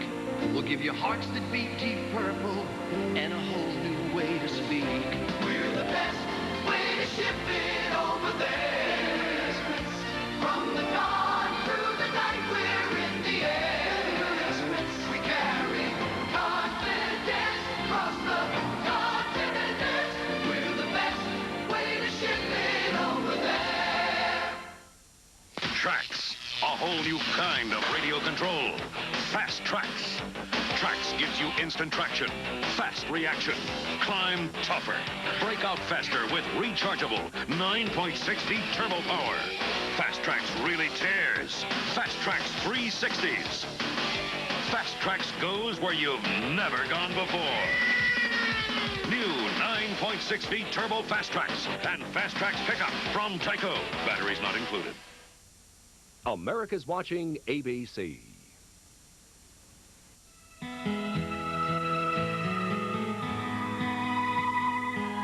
Delta Cotton.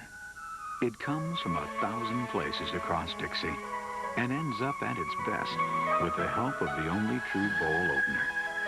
Prep, making your cotton the best that it can be, with more high-quality fiber, a single pick, and a very profitable early harvest, all of which can lead you to a few new places.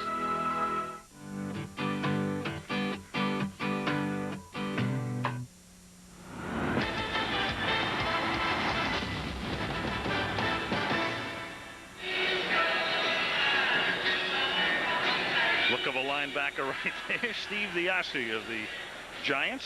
His train doesn't stop at every station. He was a Giant. He is. Who got that penalty a moment ago.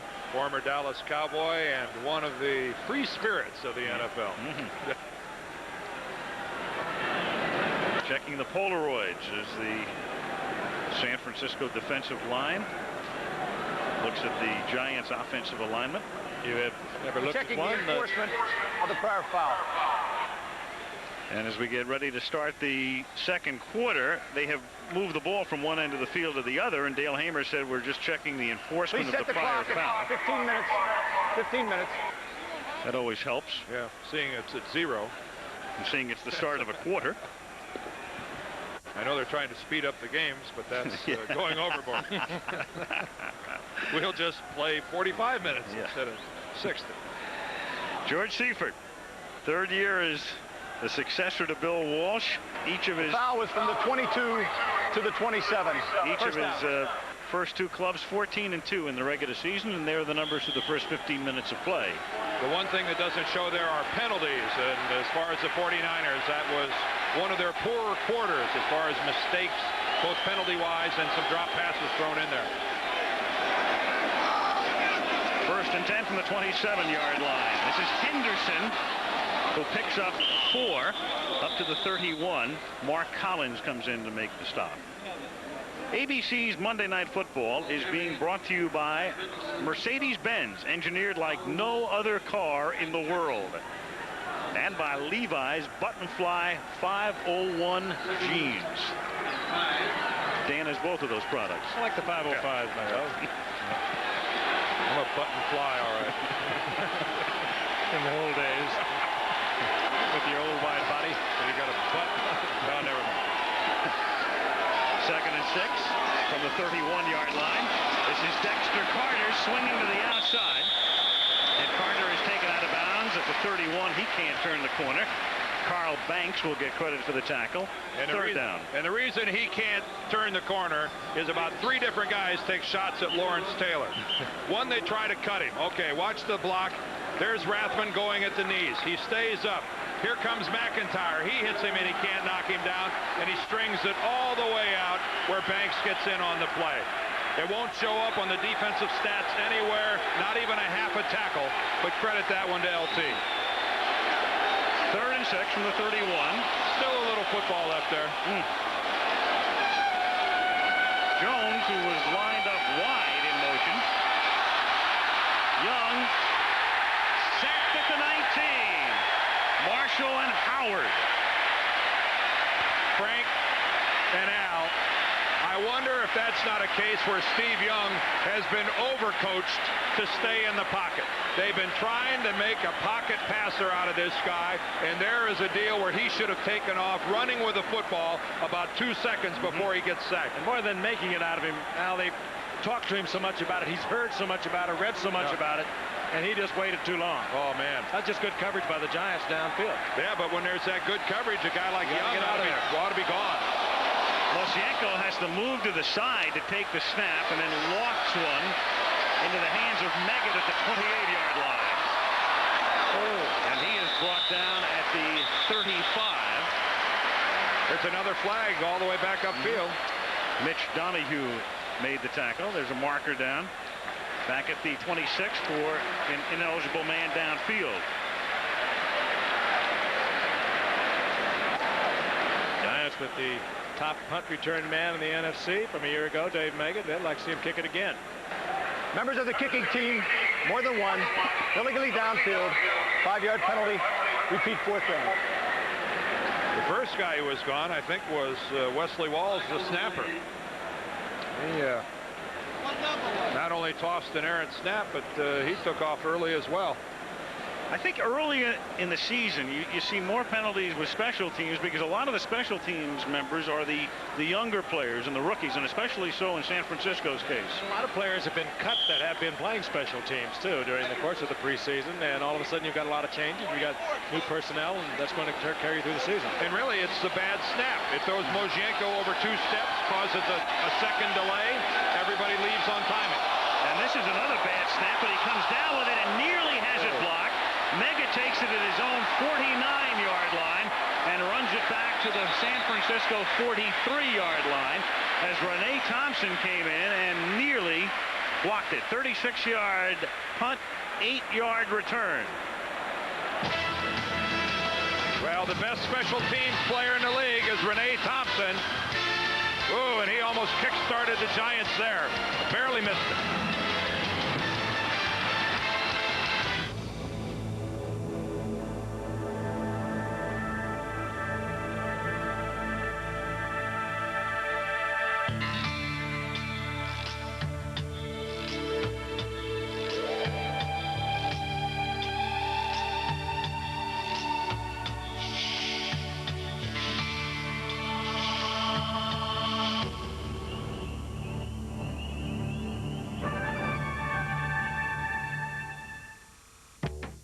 Pretend your TV is a beer mug. We're gonna pour you a Miller Lite. Whoops, Sorry, foam got on your carpet. Now, tilt the TV towards you and taste why light is what beer is today. The great Pilsner taste keeps you ahead of it all. Everybody likes that. Can we pour you another?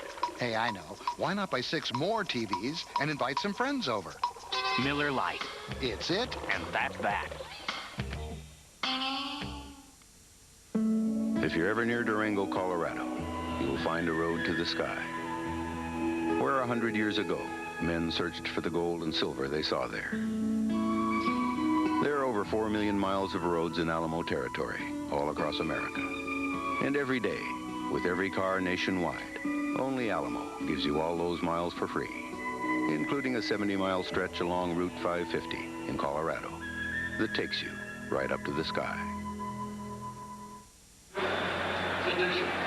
Big day of college football coming up Saturday on ABC. Regional action early. You'll see either Arizona against Ohio State or Michigan taking on Boston College at 3:30 Eastern time, and also LSU against Georgia for those of you in the South, and out west, Washington against Stanford. College football this Saturday on ABC. When Michigan wins the national championship, you can say you heard it here first. Giants first and 10 at the 44. Maurice Carthen takes it to the 42-yard line with 13 minutes to go in the first half, and the 49ers on top 7-3. It's funny, all the penalties that the 49ers have had thus far in the ball game. The key penalty of the entire game is the penalty against Mike Fox of the Giants, the hands to the face, because that kept that 49er drive alive. That ended up with that Jerry Rice touchdown pass. On a 3rd and 9 to 73 yards. Anderson and Meggett are in the backfield. Hostetler looked for Anderson, now has room to roam, gets by Romanowski, and a big gain to the 17-yard line. Well, he not only can run, he can fly. His great speed. And 49ers were caught not keeping somebody home to keep track of Hostetler. He looks downfield. Big opening now. He's coming up the field as Pierce Holt. He cuts back inside. Now he really turns it on, and he has superb speed. Well, what's really frustrating for San Francisco is he just did that on it. He wasn't even flushed. That was great pass blocking by the Giants offensive line. Hostetler just took off because he saw nobody to throw to. 25-yard gain, first down, New York at the 17 with a double slot to the right, and Anderson going to the right, and he is dragged down by Eric Davis, who gets some help at the end, but Davis comes up from the corner, and we talked about him earlier, a guy who's going to fill some big shoes this year with Pollard gone for the season. Two major changes in that secondary. Ronnie Lott, of course, gone. Dave Waymer taking over to the lead here at free safety, and Eric Davis over in that critical left corner spot where you not only get a lot of man coverage with the 49ers, but you also got to come up and play a lot of run. 2nd and 9 at the 16. That's Jared Bunch in motion. Hostetler protected well, throws to Cross, and Cross is to the half-yard line.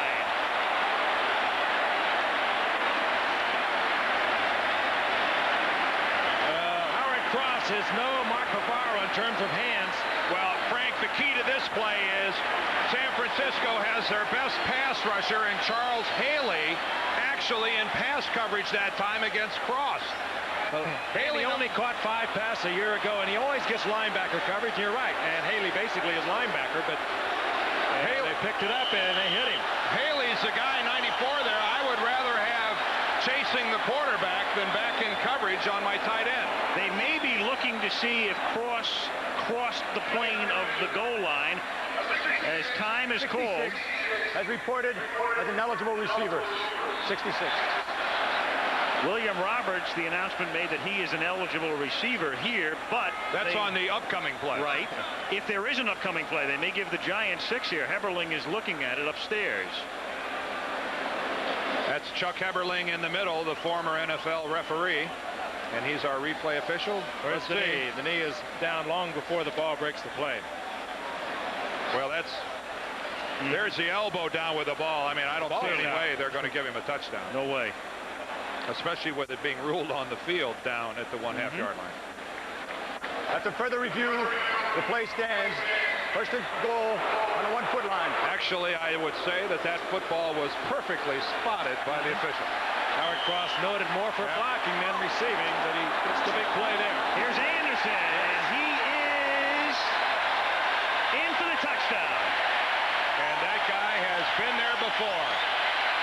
And lo and behold, where does he go?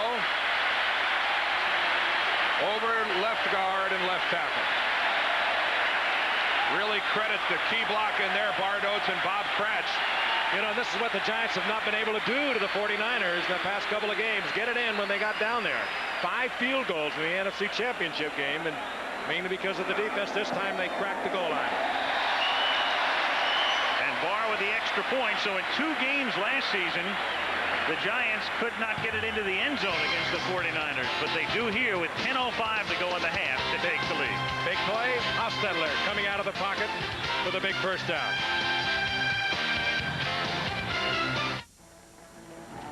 Well, we're here to do I'm doing a run in the bulls with my Levi 501. I've heard horror stories of people being killed, maimed, gored, trampled, stomped, run over, bulldozed, bum rushed. I'm gonna have to run fast. The 6 bulls running today. Trumposo, I guess that means he tramples people. Is one of them? Prisionero, he takes no prisoners. This is not a beer commercial, get out of here. If that second rocket hits, you gotta start to...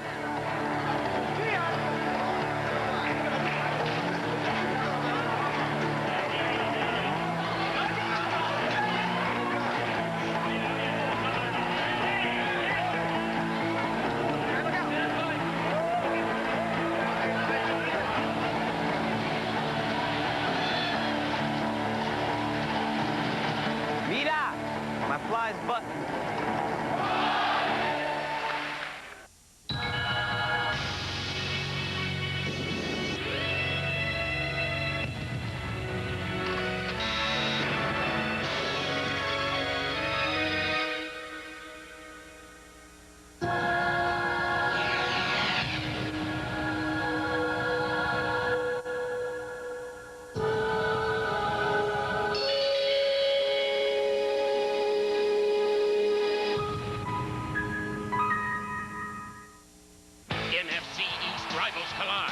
Washington Redskins rumble into Dallas for a showdown with the Cowboys next week on ABC's Monday Night Football. Al Michaels, Frank Gifford, Dan Dierdorf. Opening night at Giant Stadium. The Giants going 44 yards, 5 plays. Anderson takes it in from inside the 1. New York leads 10-7. 10:05 to go in the half. Barr to put it in the air. To the goal line to Dexter Carter. Back to the 19. Jared Bunch is in on the stop, number 33.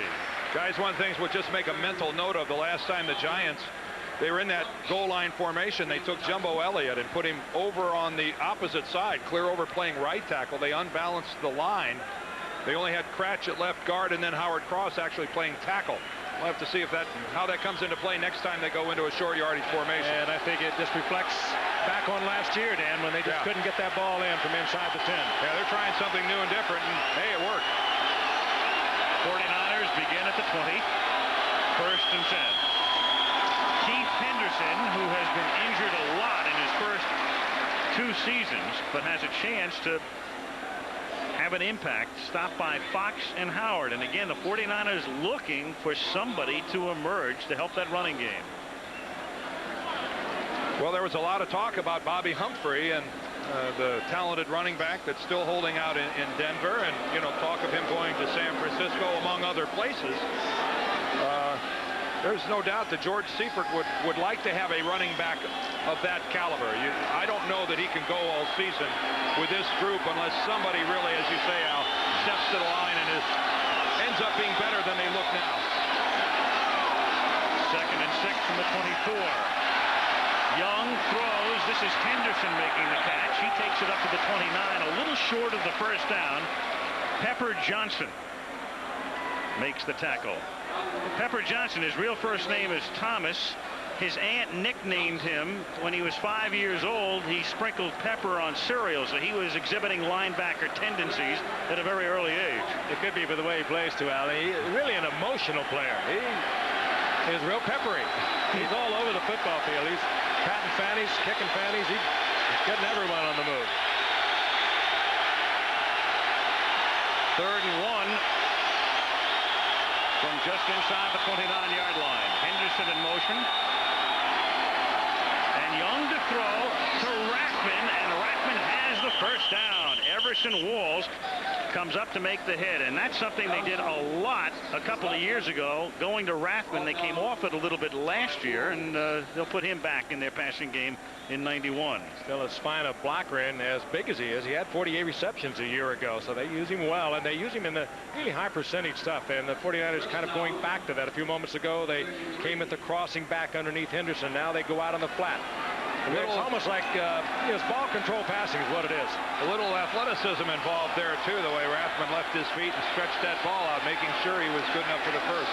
2 years ago, he caught 73 passes at the 32-yard line. Here's Young throwing, and open at the 42-yard line is Sherrard. There's a flag down at the line of scrimmage. I think they got Roy Foster. He dragged one of the Giants down to the ground, and the referee, Dale Hamer, threw it in there. Lawrence Taylor, I believe, is putting the pressure on. Yeah. Holding. Yeah. Number 67, the offense. 10-yard penalty.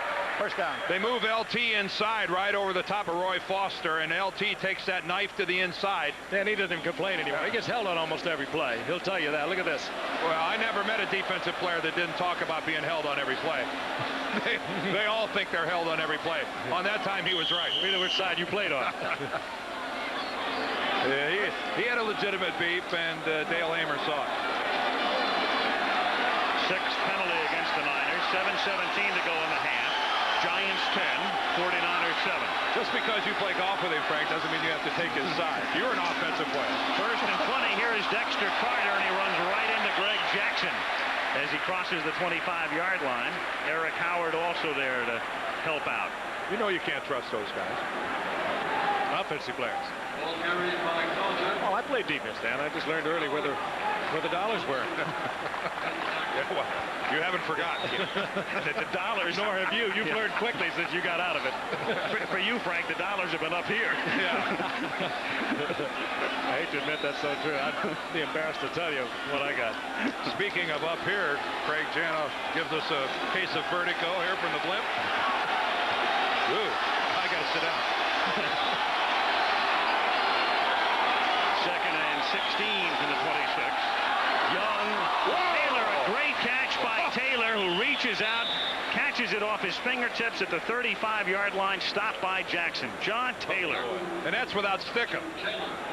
That's even John likes that. That's well, the catch was great, but holding on to it after he gets hammered by Jackson. I like the catch. Right on the fingertips. Look at this. Whack. That's all right. That's all right. There are no two more dangerous outside receivers in combination than Taylor and Rice. Rice gets all the ink, all the publicity, and deservedly so. 100 receptions a year ago, but Taylor scares defensive coordinators to death. You double up on Rice, Taylor's going to find himself 1-on-1. 3rd and 7 from the 36. 5:35 to go in the half. Giants by 3. Young, they have to get to the 43, and he can't get it into the hands of Jerry Rice. Incomplete, and the 49ers are forced to kick.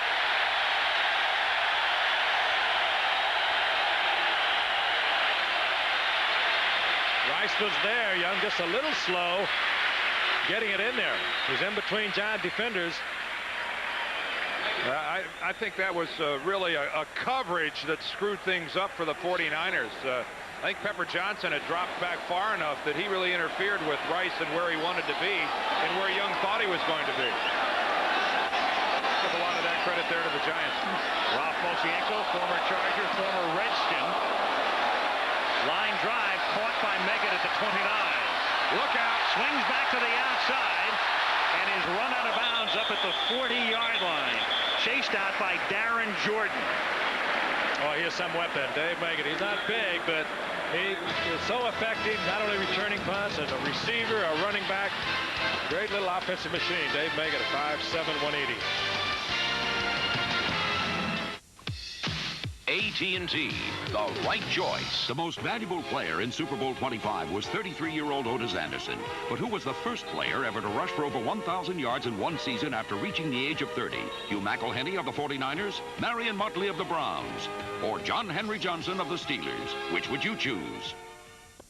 Did you know that the most valuable patent ever issued went to a small business owner, Alexander Graham Bell? Since then, AT&T has stayed on the cutting edge of communications. For example, AT&T just invented a new 800 service for small businesses. It uses your existing line and costs only $6 a month. At AT&T, almost half our business comes from small business. When you succeed, we succeed. Call about our 800 offer. In 1962, John Henry Johnson became the first player ever to gain over 1,000 yards after age 30. If you said Johnson, you made the right choice. Full roast out here. We're 1,000 miles from anywhere. Is that a ship? No one will save us. 3 Miller Genuine Drafts.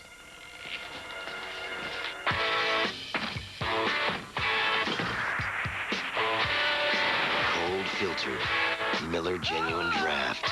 For those who've discovered its real draft taste, the world is a very cool place.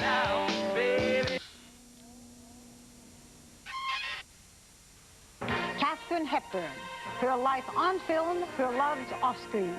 Katharine Hepburn tells more than ever before. On 2020, Friday. Goodyear's newest blimp, the Spirit of Akron, hovering above Giant Stadium, East Rutherford, New Jersey. About 8 miles as the blimp flies from Midtown Manhattan. And with 5:18 to go in the half, the Giants have it 1st and 10 at their own 39-yard line. And Hostetler gets sacked by Kevin Fagan, who comes flying in. He had 9.5 of them last year, and he virtually comes in untouched as he takes care of Hostetler. Confusion on the left side. John Elliott, who's lined up across from him, is going to let him go and look to the outside. Otis Anderson is there, but there's some confusion. Obviously, Elliott thought Anderson was going to block him, and it didn't appear that Anderson thought he was going to block him. When they brought Romanowski, Elliott moved out to the outside to pick up the blitzing linebacker, and Anderson just blew it. Well, that's kind of an odd trade there. I'd rather have my big man on their big man and let Anderson take Romanowski. I'm changing virtually untouched to clearly untouched. This is Tillman. Well, you all heard about Randall Cunningham, injured yesterday. We'll get to that as we move along in this one. Marcus Allen also, it's reported today, it will be out for a month and a half. Sprained ligament, right knee. And the Raiders, who had a bevy of running backs, all of a sudden are minus him. And, of course, Bo Jackson will not be with them at least for a while, if at all. But he is playing tonight in Chicago. Jackson is 0 for 3, 2 ground outs and a pop-out, with the White Sox leading his ex-mates, the Royals, 3-1 in the 7th inning. So Bo is back, but not for Al Davis. On 3rd and 13, it's Meggett, who gets past the 40 and then upended at the 43-yard line by Eric Davis, and the Giants are forced to punt. That's good open field tackle by Eric Davis, again, who's filling in tonight for Darryl Pollard. Fine tackle. Although, remember, going back to the Bo Jackson thing for a moment, when we talked to Art Shell when we had the Raiders in the preseason, he said, Bo Jackson told me that if he got back well enough to play baseball, that he was going to play football. So the Raiders, optimistically, are expecting Bo Jackson. Well, I'm not going to say Bo can't do something, because, you know, he's out to prove everybody wrong, but if you've seen him limping on the tape, you have to wonder. After what happened in Houston, he'd better hurry. You notice I said the Raiders optimistically are hoping for Bo Jackson. Sean Landeta to punt. John Taylor calls for a fair catch and brings it in at the 19-yard line. 49er football there after a 38-yard Landeta boot. With 3:12 remaining in the first half at Giant Stadium, with the world champions on top by 3. College football's biggest games are on ABC Sports. It has all come so far. Today, our engineers can crash test cars on a computer. If only they could have seen us 40 years ago. We had no idea we were inventing safety science. Most people today know nothing of all this safety pioneering, but I think Mercedes drivers, they know. I think they can feel it.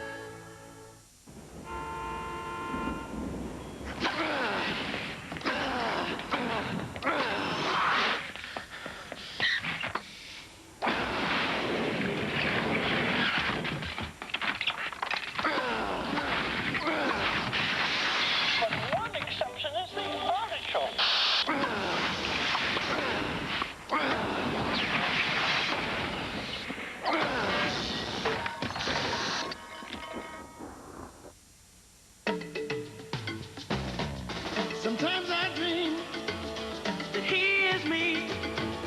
You got to see that's how I dream to be. I dream I move. Oh, I move. I dream I groove. Like Mike. If I could be like Mike. I'm gonna be like Mike. Like Mike. If I could be like Mike. Oh, be like Mike. Like Mike. If I could be like Mike. Oh, be like Young season, game one. Speaking of young, Steve Young, well, outside of that one pass to Jerry Rice, it has not been a scintillating first half for him. Well, and he hasn't had a lot of help either. I mean, there have been drop passes, penalties. It's just been not the 49er team that we saw in the preseason or last year. It's unusual for them. From the 19-yard line, Young hits the tight end Jones. Up at the 24-yard line, Perry Williams and Gary Reasons make the stop.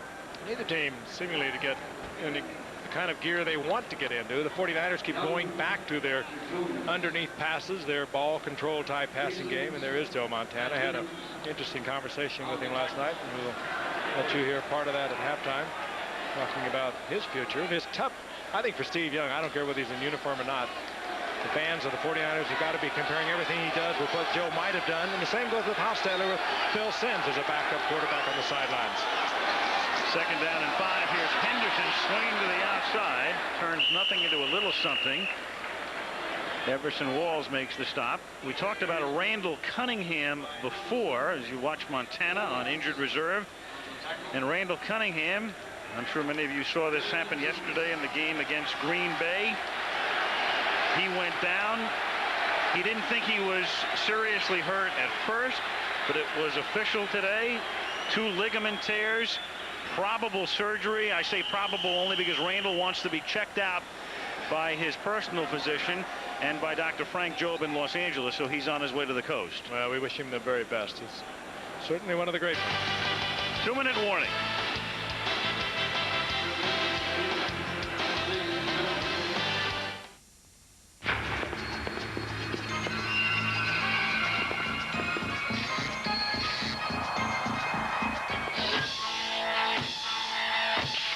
We'll give you 90,000 people and 8 million miles a week.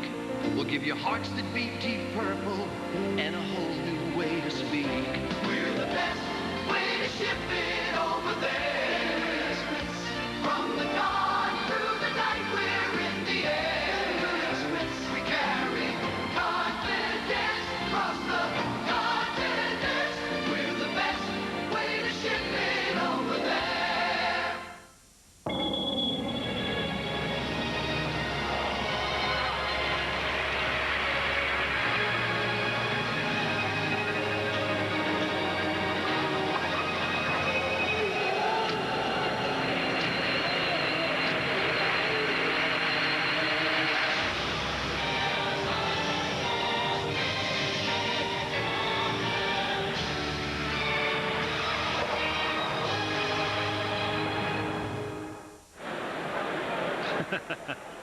New twist on an old refrain. That's not Tony Bennett. No. If you're wondering. It's not Tony Bennett, T-O-N-I either. The Big Apple. spectacular day here in New York. Temperature here in the 60s tonight, dropping into the 50s. 3rd and 2 at the 2-minute warning from the 27-yard line as Steve Young has it knocked down. I think Fox got that one, didn't he? All of it. 6'6", Mike Fox filling in for Eric Dorsey on the defensive left end. 49ers trying to bring Rathman across. Blocking a pass for a defensive lineman is kind of a bittersweet experience, because by and large it means you never got off the line of scrimmage.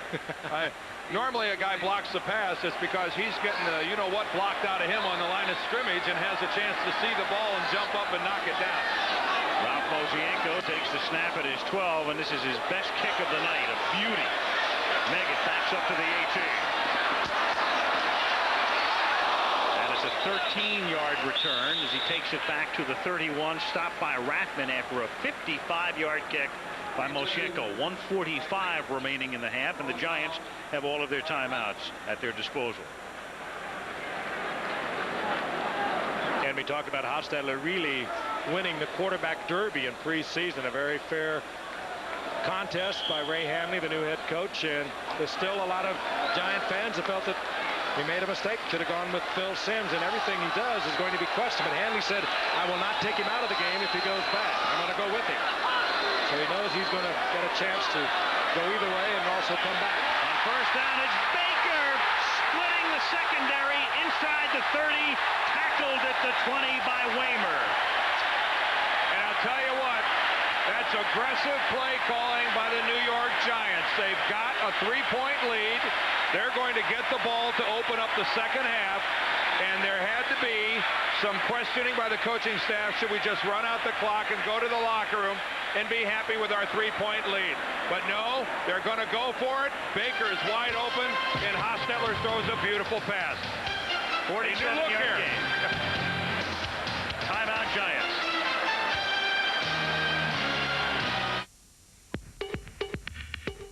Yo, Mars Blackman here at the NBA Finals. See what makes Michael Jordan the best. Is it the shoes? It's gotta be the shoes. It's gotta be the shoes. The shoes. It's gotta be the shoes. The shoes. The shoes. It's gotta be the shoes. The shoes. The shoes. Gotta be. It's gotta be the shoes. The shoes. The shoes. The shoes. The shoes. The shoes. It had to be the shoes.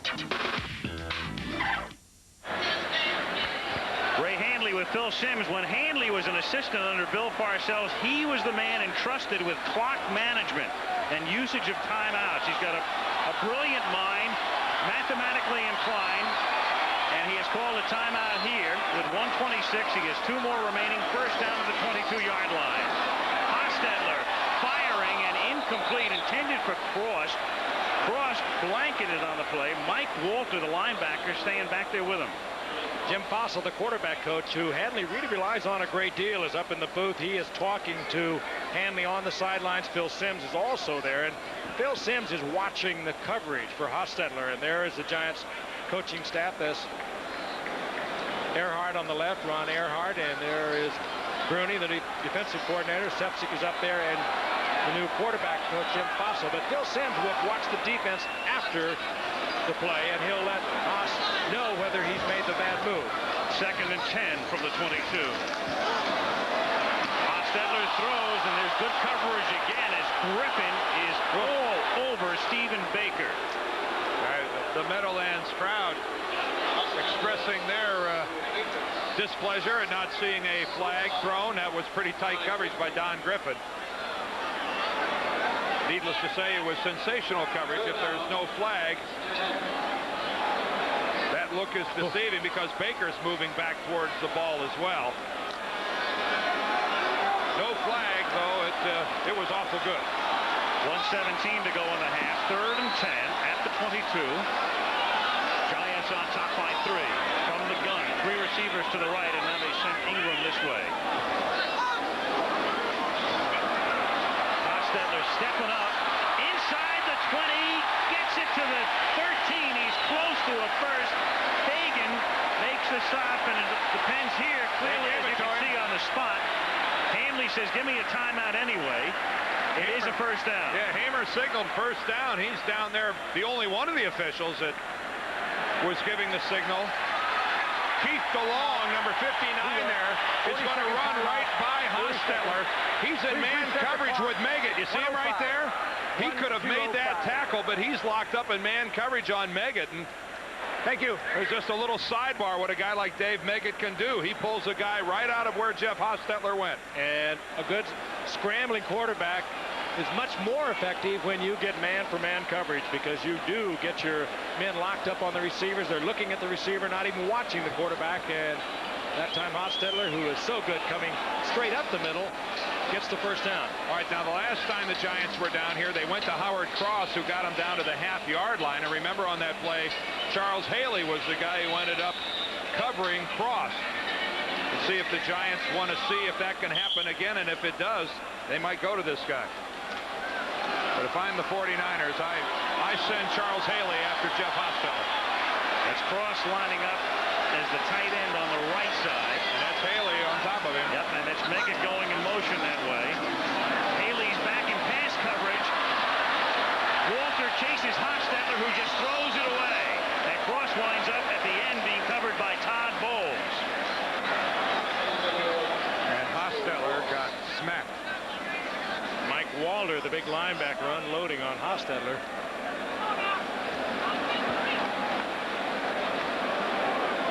Again, we talked about the difficulty the Giants had getting it in when they got down in the scoring range against the 49ers a year ago. They have thrown on every down here with a 2nd and 10 and with 58 seconds left on the clock. I wouldn't be afraid to run the ball in this situation. 2nd and 10, they split Meggett to the left. 58 seconds remaining. Hostetler going the other way to the corner of the end zone. No! Mark Ingram was out. I think he got one in. Looked like he got one, but the other one was way out. Boy, a good look from our camera on that coverage, how accurate Hostetler had to be, even though it's out of bounds. Take a look now to see. This comes down with the 1 foot inbounds. There's the left foot. It's not barely even close. Yeah. Well, that was Griffin on the coverage. Nice catch by Ingram. Oh, wasn't that a good hand? Well thrown ball. 3rd down. 10 to 12. 52 seconds remaining in the half.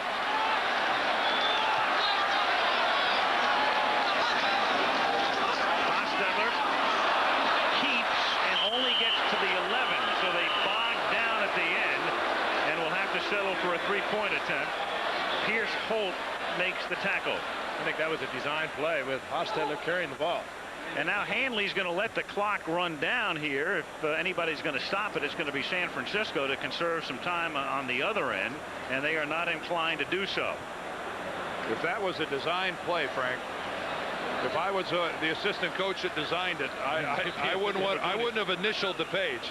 Well, I think it's Hostetler's option to do it. He took about a 3-step drop, and I think he thought he was going to see an opening that he didn't get. You know, this is an interesting move here by Seifert, not taking the timeout. You know the Giants are going to kick the field goal.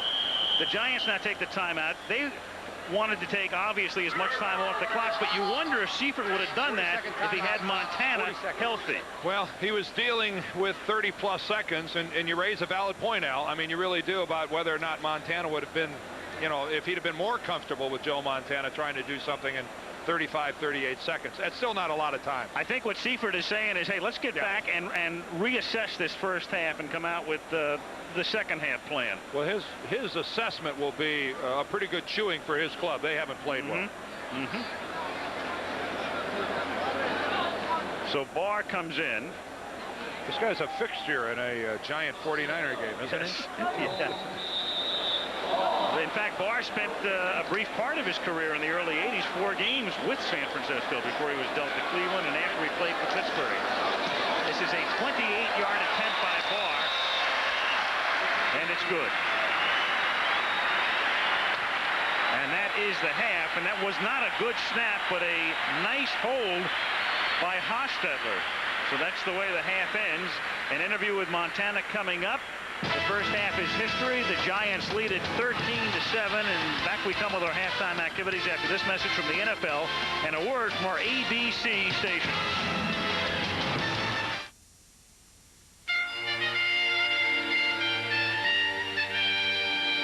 There's a void amidst the NFL's opening day excitement. After 6 decades of service to the game, Paul Brown is gone.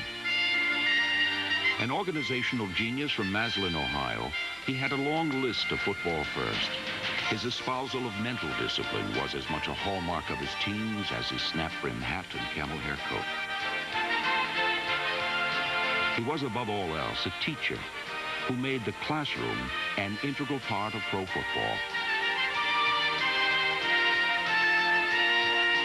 The entire NFL family salutes Paul Brown. We will miss his imagination, determination, and sense of purpose, but rejoice in the privilege of having known and learned from him. This message furnished by the National Football League. Hey,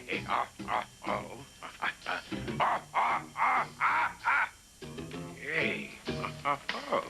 Did you tell them it's a family show? About a wonderful marriage? And a loving wife? Of course I did. Home Improvement, Tuesdays this fall.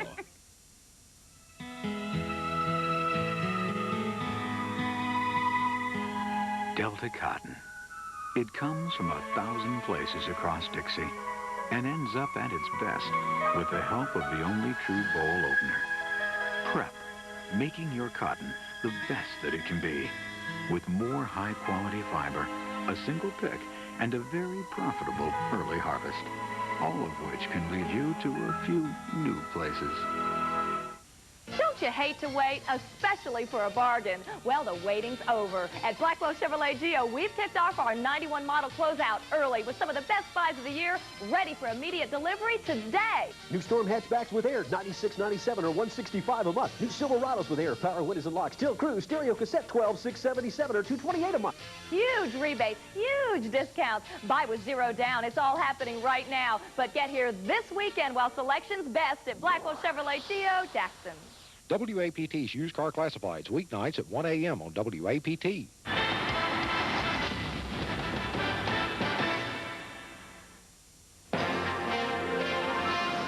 The Lexus Halftime Report.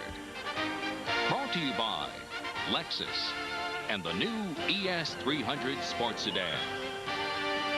Here now, Frank Gifford.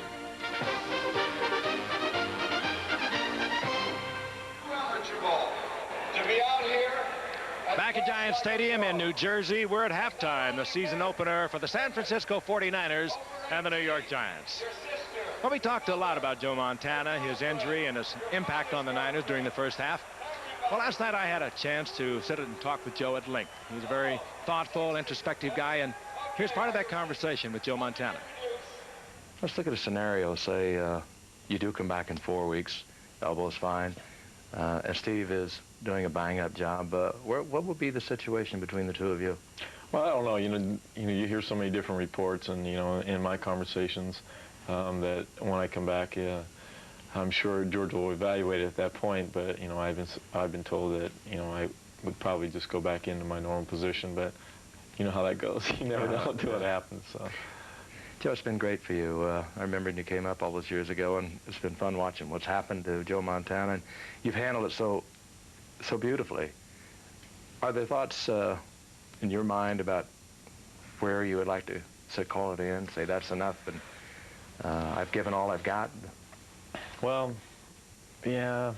I mean, to a certain degree, yes. I really can't see an end. I was just reading an article about Jimmy Connors, and he kind of has the same kind of point of view as the fact that athletes' career ends real early in your lifetime, and there's no coming back to it once it's really over. And so he's going to make it last as long as he can because he enjoys it, and that's the way I feel. I enjoy this game, and somebody else is going to have to tell me that I can't come back anymore because most likely I won't. Mm-hmm. Any plans for the future beyond football? Well, I take the approach that when I start thinking about after football, you kind of take away from your focus about football. So right now, I have this approach of it'll take care of itself after. I'll have plenty of time to think about it and make that decision later. Right now, I want to be 100% focused on playing football. I don't want it to slip away because my mind was somewhere else. As you know, for a quarterback, a lot of this game is mental. And the minute your mind is somewhere else, you find yourself in trouble on the field. Whenever it is, 5 years from now or whatever, it'll only be 5 more years until it's Canton, Ohio. And that's for sure. But, I mean, how would you like to be remembered as Joe Montana, quarterback of the 49ers? God. It's hard thinking about how you want people to remember you. I don't think of being remembered, I guess. I enjoy so much of the moment of the game that it'd be fun to be standing up there making a speech which I hate to do, but it would be fun just to remember it as part of the winning tradition of the San Francisco 49ers. And the winning quarterback in Super Bowl 26. Yeah, that would be a great way to go, but I don't think I'd call it quits if I won one. It'd be too hard.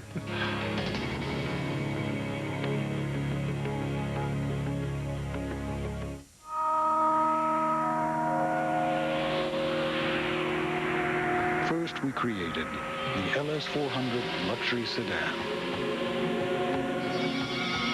Now we've taken everything we've learned and condensed it. Introducing the Lexus ES300. All the performance of a sports sedan, all the luxury of a Lexus.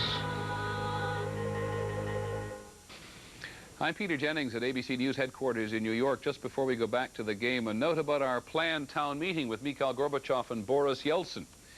You may have heard it was to be this evening, but because the two men are so tied up in major negotiations about what sort of Soviet Union there's going to be, in the near future at least, they've asked if we'll delay until the Congress of People's Deputies in Moscow is over later in the week, which we obviously will. Things are still chaotic there, but we think it'll be Wednesday. We'll let you know when they let us know. Enjoy the rest of the game. Back at Giant Stadium, the Giants leading the 49ers 13-7 at halftime. Talked about the quarterback so much being on the spotlight with the two legends, Phil Simms on the sidelines and Joe Montana on IR, but I guess maybe we ought to talk about the defense. This is the third-ranked defense, the 49ers in the league, the second-ranked defense by the Giants, and maybe that could be why we're not getting the offense that maybe we expected. Well, you know, it's a funny thing. You talk to Joe Montana at the half, Frank. There will be no quarterback controversy if things continue as they did in the first half for the 49ers. Granted, Young did throw the long touchdown pass to Jerry Rice, which kind of skewed the statistics, but he just hasn't been helped by his running backs. You look at their running backs, 7 carries for 17 yards, so they've got to find... Tilly is a visual artist. I'm Tilly's assistant, and I help her by preparing the materials. She digs on the top of the paper and uses her teeth to make marks. For Tilly, making art is sort of the perfect job. She gets to dig, which all terriers love digging, and she gets to do it in a constructive way where she makes something out of it. Like all great art, it's a mystery. Clifford says be the best red dog on your block. Visit your local library to discover all kinds of books, both big and small. Dig up more fun with Clifford and his friends at pbskids.org or America Online, keyword PBS Kids. It's fun to dance and move to the beat, so come on and dance with Clifford and his friends. Take a little stroll, do a little roll, and dance. Everybody dance, jump up and down, swing all around, and dance. Everybody dance. Come on and dance with Clifford the Big Red Dog, only on PBS Kids. Clifford is funded in part by a Ready-to-Learn television cooperative agreement from the U.S. Department of Education through the Public Broadcasting Service. Kix thanks you for joining us for another healthy serving of good things to grow on. Clifford on PBS, where the fun of learning is kid-tested, mother-approved. Why are these kids laughing? Why not? Fun and the joy of learning are essential to growing up, and we're proud to play our part at Chuck E. Cheese's by supporting Children's Public Television, where a kid can be a kid. And run by the Corporation for Public Broadcasting and from viewers like you. Blah, blah, blah, blah. PBS Kids!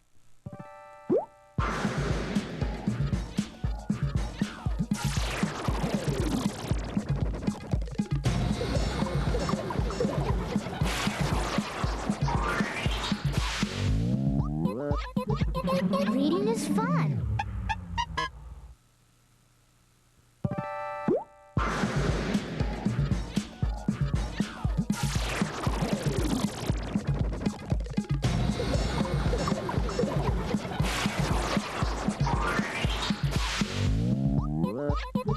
Leyendo es divertido. You're watching ETV for Kids.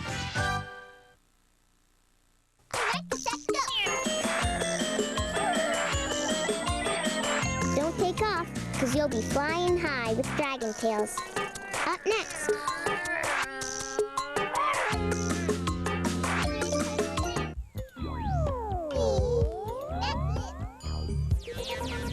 You're watching South Carolina ETV for Kids.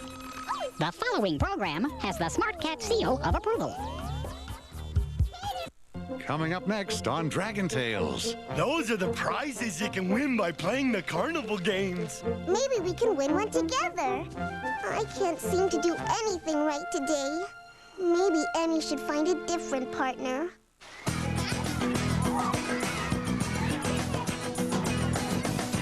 Kellogg's Frosted Flakes, where they think fun and learning with friends is a big part of what makes life great.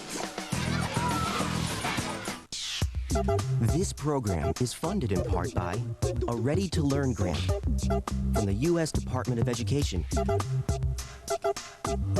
through the Corporation for Public Broadcasting.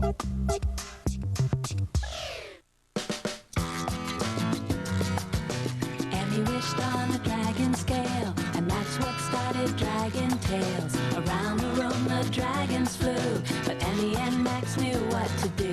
They climbed on the backs of the dragon friends. Now the adventures never end. Dragon Tales, it's almost time for Dragon Tales. Come along, take my hand, let's all go to Dragonland.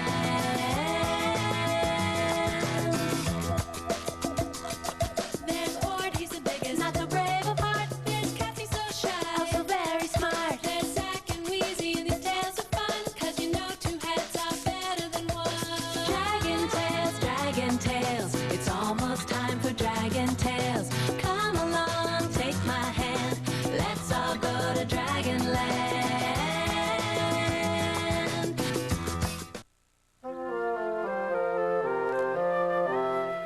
See?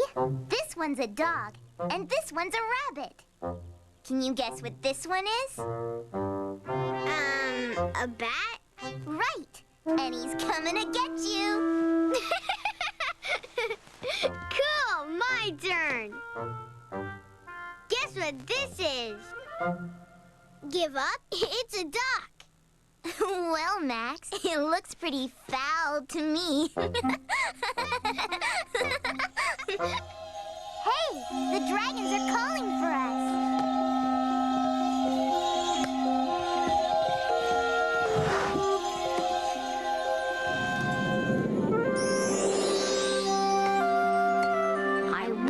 I wish with all my heart to fly with dragons in a land apart.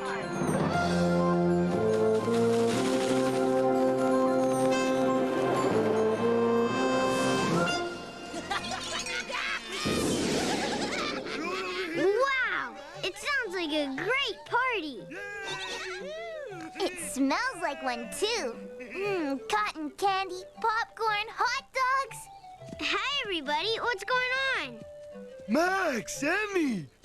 Today's the Dragonland Fair, and there's all kinds of great stuff to eat and things to do, and it only stops here once a year, and that's where we're going right now. Come on, guys. I don't want to miss anything. Yeah, Zachy. Let's lead the way.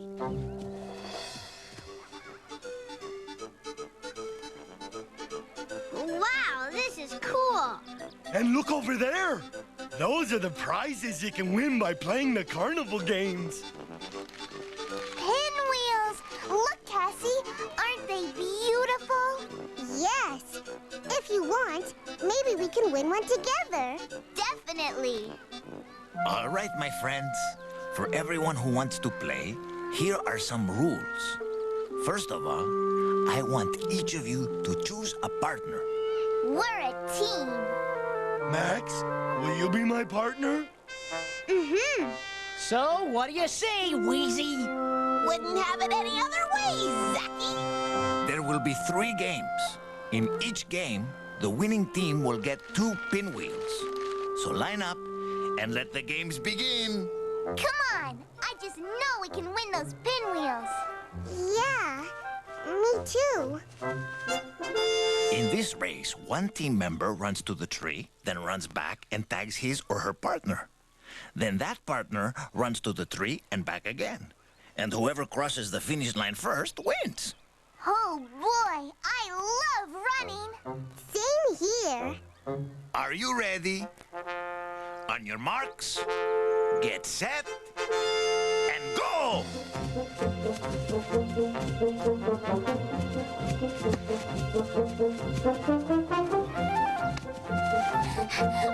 Run, Cassie!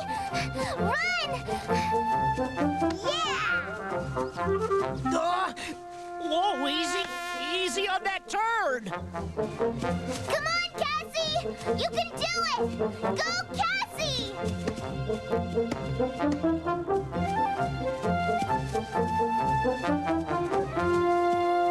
We did it! We won the race! Way to go, sis! You were this close. Great try. Thanks, Ord.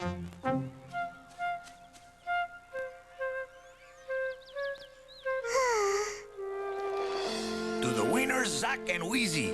Good teamwork, you two. Don't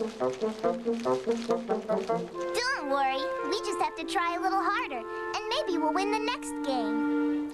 All right, everybody. The next game is ball toss. The first team member throw the ball as far as you can. Then your partner picks up the ball and throws it again. Whichever team throws the furthest distance wins a pair of pinwheels. We both know how to throw. This should be easy. I hope. Come on, Max. You can do it. And Max decides to throw his famous fastball.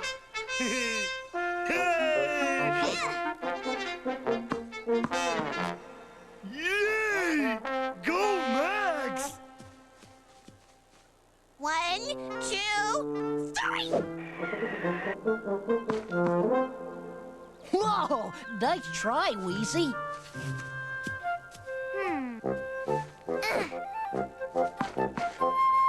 There. Wow, Emmy. That was great. Very good. Now, teammates, pick up your balls.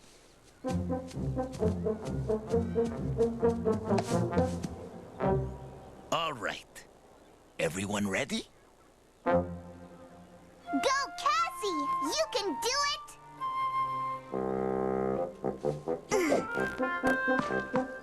Great throw! I know we're gonna win! Here goes nothing! Yay! Zacky! Go, go, go! Okay, Max. I'll do my best. Stand back. Yeah! Wow, look at it go! What happened? Did we win? Nope, Max and Ord did. Oh, I was afraid of that. Congratulations, Max and Ord. Thanks. Boy, all this exercise is making me hungry.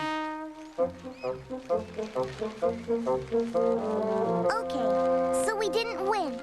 But I know we'll win bobbing for apples. There are 2 pinwheels left, right?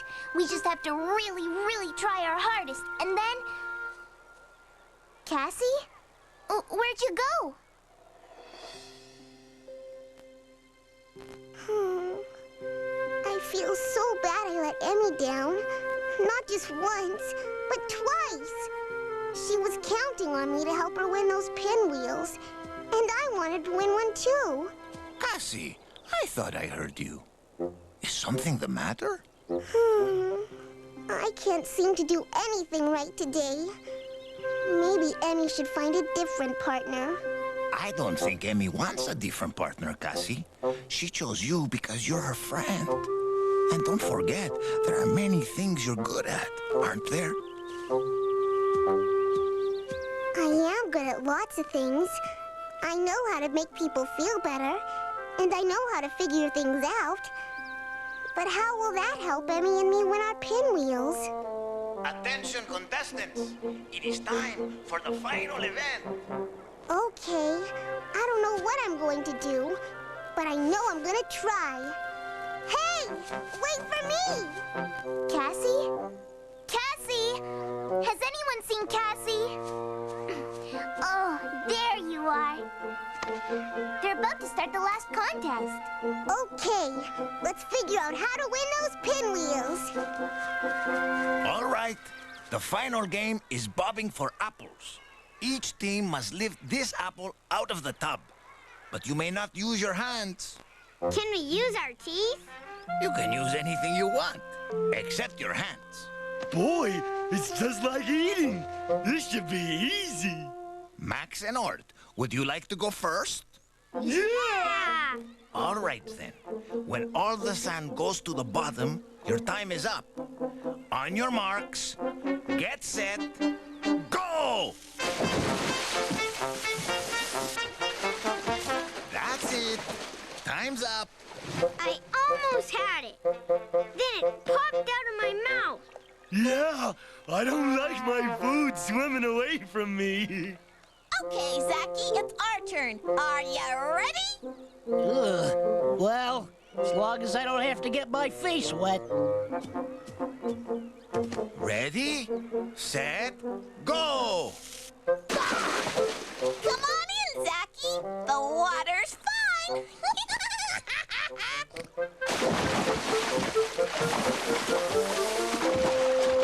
And that's it. Time's up. Wow, that sure is a slippery apple. I'll say it's impossible.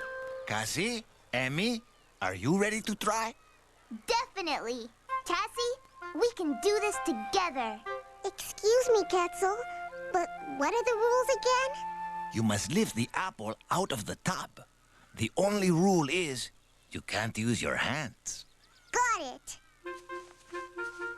Emmy, if we can't use our hands, how about we use our feet?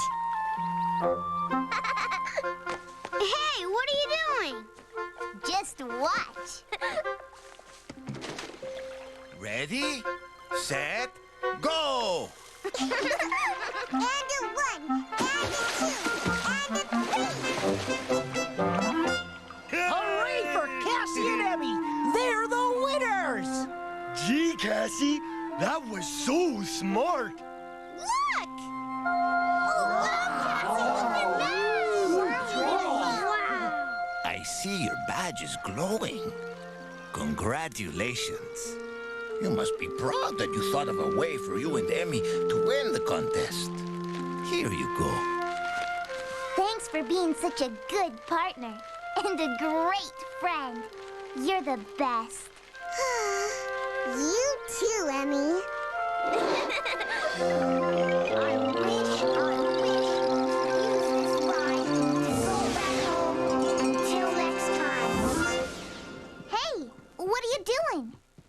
I want to start practicing. That way, I can win even more stuff next year. Do you think we could have our own fair in the meantime? Why not? We could have a jumping contest and a spitting with your eyes shut contest. Max, Emmy, time for lunch. How about a contest to see who can eat the most spaghetti? I'd win that. Not if I get the spaghetti first. Wait up!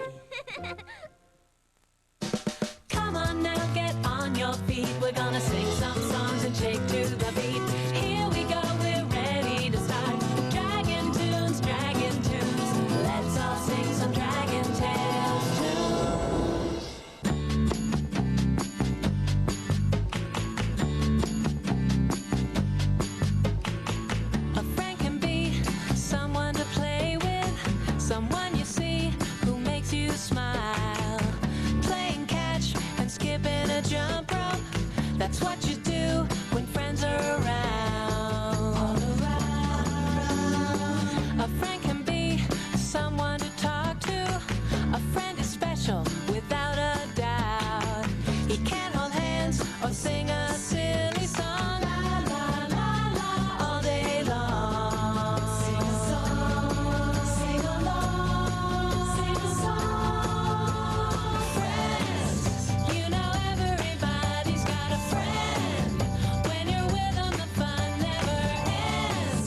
done that was so much fun, singing and dancing with everyone. So let's go back with all our friends, where the adventures never end.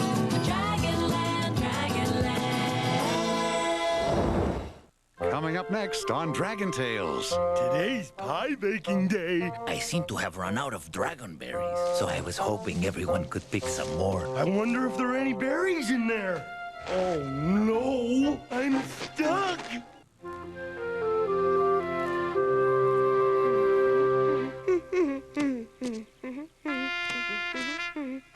Hey, look, Emmy. I have a banana nose. Hold on. I've almost finished my book. There. Are you done with your puzzle yet? Yeah, I think so. Good. Then let's go to Dragonland. Great idea.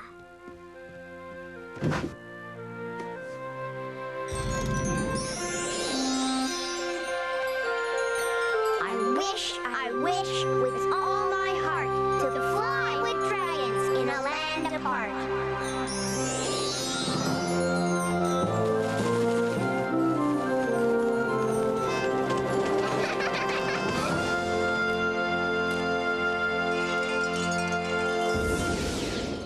Emmy! Max! Hi, everyone. Niños, what perfect timing. Yeah, today's pie baking day. The problem is, I seem to have run out of dragon berries. So I was hoping everyone could pick some more. Can we help? Of course, the more the merrier. You mean the more the barrier.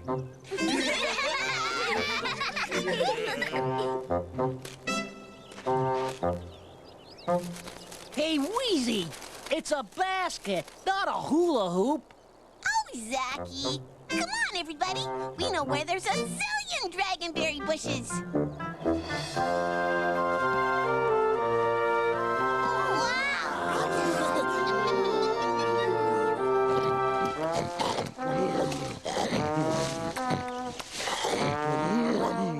Ord, all you're doing is eating. Aren't you gonna put any in your basket? I'm just building up my strength. One more berry and I'll be ready.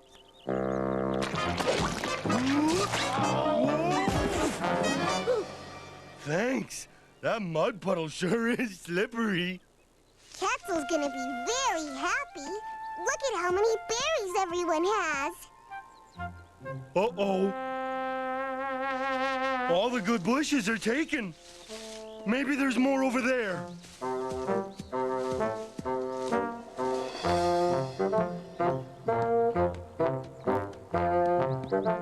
I can't find any berries anywhere. Hey, what's that? I wonder if there are any berries in there.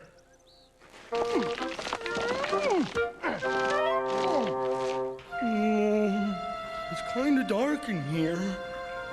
Maybe I better not. Uh-oh. Oh, no. I'm stuck. Okay, Ord.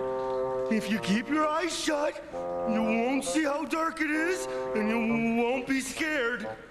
Now try again on the count of 3. 1, 2, 3. Maybe you're stuck because you ate too much. So try sucking in your tummy, Ord.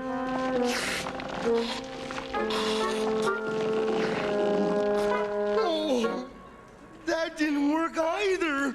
I guess there's only one thing left to do. Help! Help! Help! Was that Ord? Help me. It sounds like he's in trouble. I'm stuck. Look!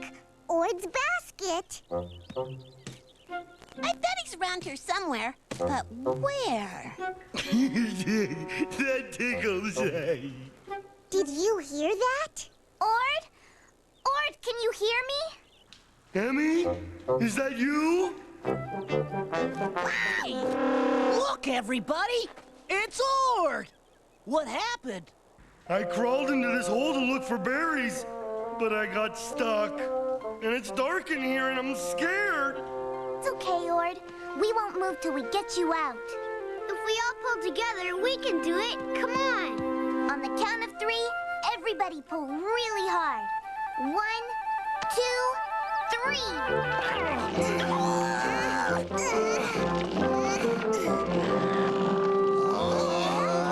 Did it work? Am I out? Sorry, Ord. You're stuck too tight. But I have to get out. It's dark in here, and I'm scared of the dark. What about using your fire breath? My fire breath? Oh, I forgot all about that. Wow, it's beautiful. Ord, are you okay? Yeah, but I can't talk and... Of course. Ord can't talk and use his fire breath at the same time. Ord, don't you have a flashlight or something in your hoard? Maybe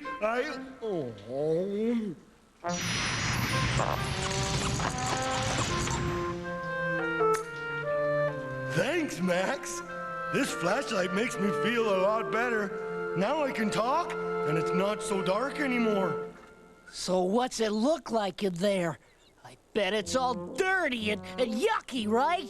No, it's a really pretty cave full of glittery stones. Glittery stones! Wow! Love them! My daddy once read me a story where a bear got stuck in a hole because he ate too much honey. Really? How did he get out? He stayed there till he got thin again. Then he popped out. But wouldn't that take days and days? Oh, you aren't gonna leave me here for days and days, are you? No, of course not, Ord. Well, we tried pulling him out, and that didn't work. And I tried sucking in my tummy, and that didn't work either. If only someone could get inside the hole with Ord and push him out. Yeah, but how? Maybe there's another way into the cave. Yeah, like a hole in the ceiling. Ord, can you see another opening anywhere? Nope, can't see one. Well, one way to find a hole is to look around and see if there's any light coming in. Oh, but there's light everywhere. That's because you've got your flashlight on. Max is right. You can't see light coming in if it's too bright. Ord, you have to turn off your flashlight. What? No way! Just for a second, to see if there's any light coming in from anywhere else. But I'm scared. Don't worry, Ord. You can do it. Besides, we're right here with you. Well, okay. I'll try it.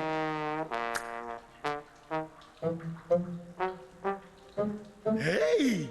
There's a hole way up high! Come on, Emmy. Let's go find it. Can you see it? Over by that rock? No. It's not under the tree, or by the flowers, or near the hole. Near the hole? Look! The hole's right over there, right behind that bush. Emmy! Cassie, I'm down here! Oh, I'm so happy you're here! We are too. Now let's get you out! Zach, Wheezy, Max, you pull while Cassie and I push.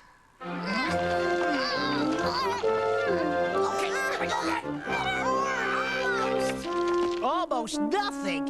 He barely moved. If only you were more slippery, Ord. That's a great idea, Wheezy.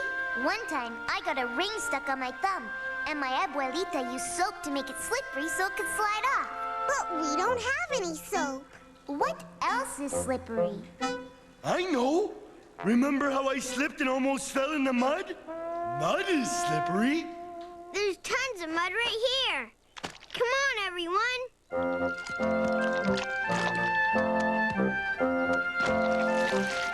Whoa, that's cold.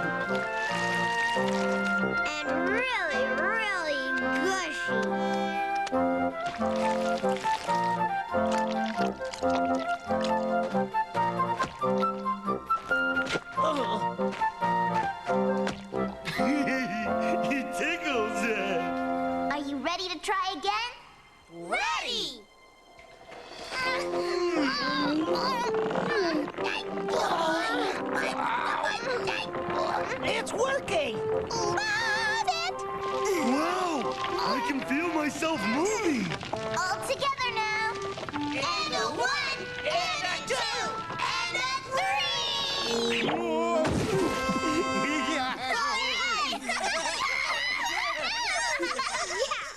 You did it! You guys got me out! Thanks, everyone! You're the greatest friends a dragon ever had!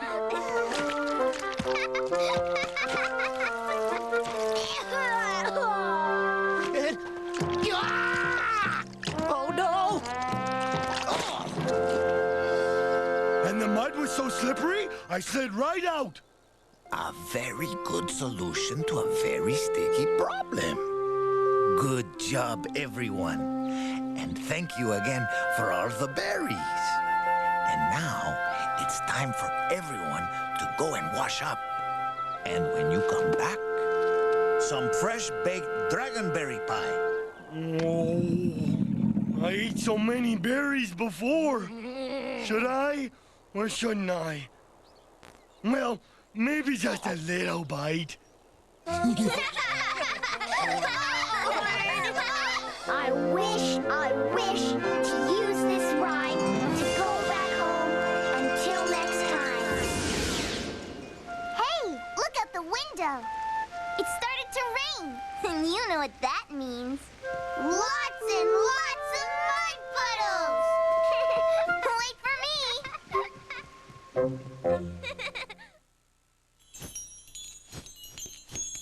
To learn more about Dragon Tales, visit PBS Kids at pbskids.org. And he wished on a dragon scale, and that's what started Dragon Tales. They climbed on the backs of the dragon friends. Now the adventures never end. Dragon Tales, it's almost time for Dragon Tales. Come along, take my hand, let's all go to Dragonland.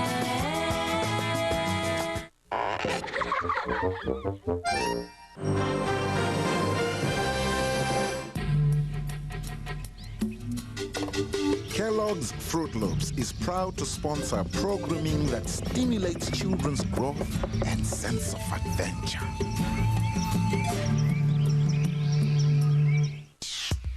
This program is funded in part by a Ready to Learn grant from the U.S. Department of Education through the Corporation for Public Broadcasting.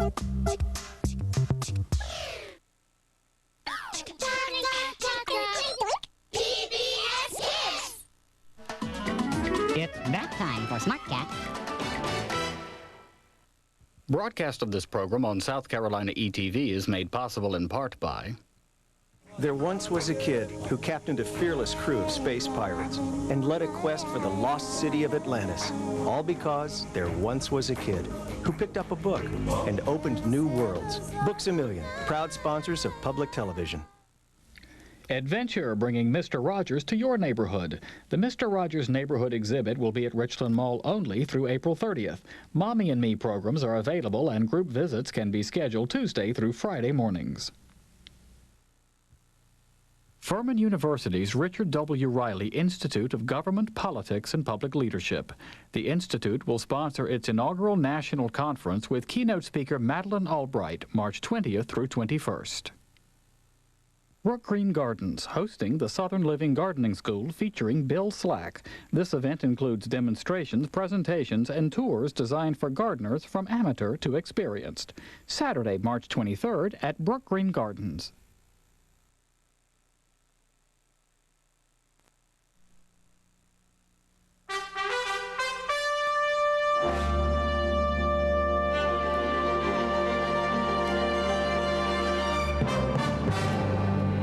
Good evening, I'm Margaret Warner. Jim Lehrer has the day off. On the NewsHour tonight, a summary of today's news, the ferocious fight over the future of high-tech giant Hewlett-Packard, Paul Salmon's take on how Enron gambled and lost in the futures market, today's Supreme Court arguments about drug testing in schools, and a report from the Middle East about Palestinian suicide bombers. Major funding for the NewsHour with Jim Lehrer has been provided by... Imagine a world where no child begs for food, While some will look on that as a dream, others will look long and hard and get to work. ADM, the nature of what's to come. And by SBC Communications. In the last year alone, SBC employees volunteered more than 6 million hours, which means even when we're not working to improve communications, we're doing something to help improve communities. SBC Communications. And by the Corporation for Public Broadcasting. This program was also made possible by contributions to your PBS station from viewers like you. Thank you. Vice President Cheney left the Middle East today, but he offered to return for talks with Palestinian leader Yasser Arafat if an Israeli-Palestinian ceasefire is achieved. Neither he nor President Bush has met with Arafat since they took office. The vice president said that could change if the Palestinians implement a truce worked out last year by CIA Director George Tenet. He spoke at a news conference with Israeli Prime Minister Ariel Sharon. I told the Prime Minister that I would be ready to meet with Chairman Arafat in the period ahead at a site in the region to be determined. The Tenet work plan requires 100% effort by Chairman Arafat to stop the violence and the terror, and I would expect the 100% effort to begin immediately. Prime Minister Sharon said he would lift a travel ban against Arafat if there's a ceasefire, allowing Arafat to attend an Arab summit next week in Lebanon. But Sharon suggested Arafat might be barred from returning to Israel if his statements at the summit amounted to an incitement against Israel. A Palestinian spokesman welcomed Vice President Cheney's statements, but said Sharon's remarks amounted to incitement. In Afghanistan today, the last American and Canadian troops withdrew from the eastern battle zone of Operation Anaconda. U.S. military officials have said their forces destroyed hundreds of al-Qaeda fighters. Afghan commanders have told reporters that as few as 50 to 60 enemy fighters were killed, while as many as 1,000 got away. Today, the U.S. commander, General Frank Hockenbeck, acknowledged some had escaped, but not large numbers. Al-Qaeda terrorists remain a serious threat, CIA Director George Tenet told Congress today. He said more than 1,300 extremists linked to Al-Qaeda have been arrested worldwide since September 11th, but he warned that other members are now regrouping. I must repeat that Al-Qaeda has not been destroyed. It and other like-minded groups remain willing and able to strike us. Al-Qaeda leaders still at large are working to reconstitute organization and resume terrorist operations. We must eradicate these organizations by denying them their source of financing, their sanctuary, and eliminating their ability to hijack charitable organizations for terrorist purposes. Tenet also said U.S. intelligence has not ruled out the possibility that Iraq or Iran were linked to the September 11th attacks. There's no doubt that there had been Iraqi contacts with al-Qaeda, Tenet said, and, quote, "We'll see where the evidence takes us." President Bush is considering asking Congress to merge the two federal agencies dealing with border security. White House spokesman Ari Fleischer confirmed that today. The president's Homeland Security team gave him a proposal this morning to combine the Customs and Immigration and Naturalization Services. The INS also includes the Border Patrol. Advocates say it would give the government more control over U.S. borders. The new agency would be overseen by the Justice Department. The Federal Reserve left interest rates unchanged today. After 11 successive cuts, the federal funds rate stands at a 40-year low. In a statement issued after today's meeting, the Fed dropped its 15-month warning about weakness threatening the economy. It said the economy is now expanding, quote, at a significant pace. President Bush had a slightly different view of the economy today. He acknowledged there were encouraging signs, but said he was still worried. He spoke at a meeting in Washington of women who own small businesses. I'm not a numbers cruncher, and I'm not one of these bean counters, but I don't believe the economy is strong enough to say that we've recovered. I worry about the fact there are too many people in our country still looking for work, and if people who want to work can't find work, and if people who want to work can't find work, we got to keep moving on the subject of economic security and economic recovery. The president used his speech to call for a new round of tax cuts targeted at small businesses. He said they create 2/3 of all new jobs each year. His proposed tax cuts would cost more than $117 billion over 10 years. The head of Hewlett-Packard claimed victory today in the hotly contested shareholder vote on its proposed merger with computer maker Compaq. Chairwoman Carly Fiorina spoke after today's stockholder meeting based on what she said was a preliminary estimate of the ballots. But the merger's chief opponent, Hewlett-Packard heir Walter Hewlett, said the vote was too close to call. The official results won't be known for weeks. We'll have more on this story in a moment. A months-long Justice Department investigation has concluded that the FBI did not deliberately withhold evidence in the trial of Oklahoma City bomber Timothy McVeigh. The report released today blamed human error and antiquated record-keeping for the failures. It also concluded the documents withheld contained little that was new or significant. But it did recommend that 4 FBI supervisors be disciplined. The late turnover of documents led to a 1-month delay in McVeigh's execution. He was executed last June 11th. That's it for the news summary tonight. Now it's on to Hewlett-Packard's fierce proxy fight, Enron's risky bets, drug testing for school children, and the making of suicide bombers.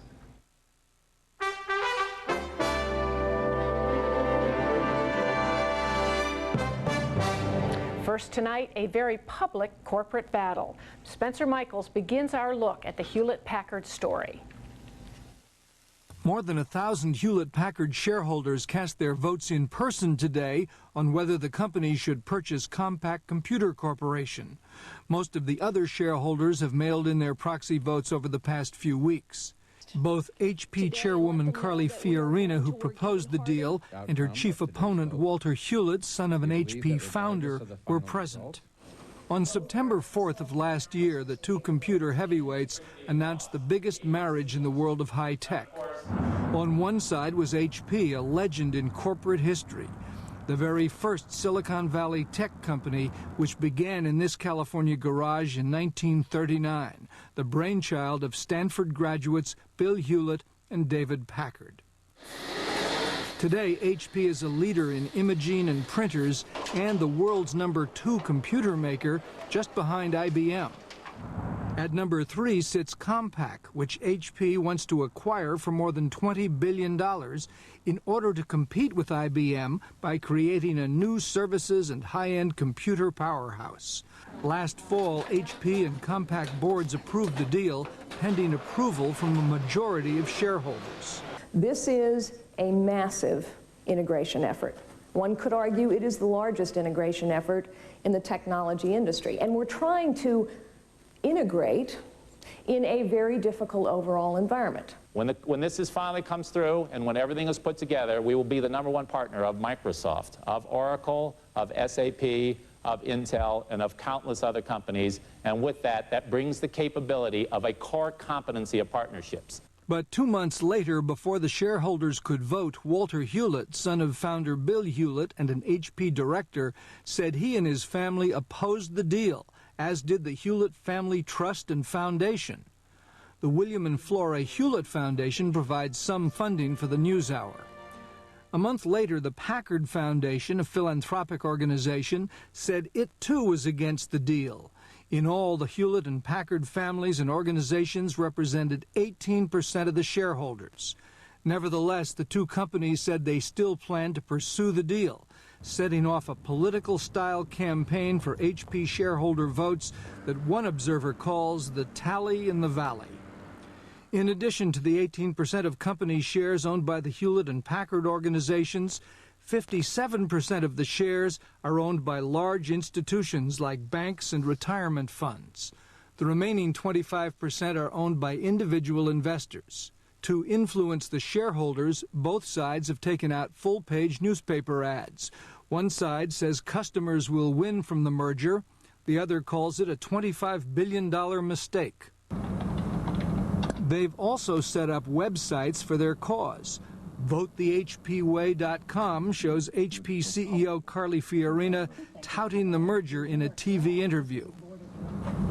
Meanwhile, VoteNo-HPCompact.com features its own interview, this one with Walter Hewlett. Today is the last day of voting for HP shareholders. Carly Fiorina said early tallies were encouraging for her side. We, of course, acknowledge this is not yet an official vote, but we do think that we have sufficient votes to pass the merger. We are certainly gratified that HP shareowners recognize the compelling strategic and economic benefits of this combination. Walter Hewlett wasn't ready to concede defeat. While we are optimistic about the eventual certified outcome of today's vote, we believe that regardless of the final result, today is a clear victory for HP stockholders and for all stockholders. The counting of HP votes could take 2 weeks or more. Compaq shareholders vote tomorrow. They're expected to approve the deal easily. For more on the fight leading up to today's vote, we're joined by Roger McNamee, co-founder of Integral Capital Partners, a technology investment firm in Silicon Valley. Nell Minow, editor of The Corporate Library, a website that serves as a watchdog on corporate governance.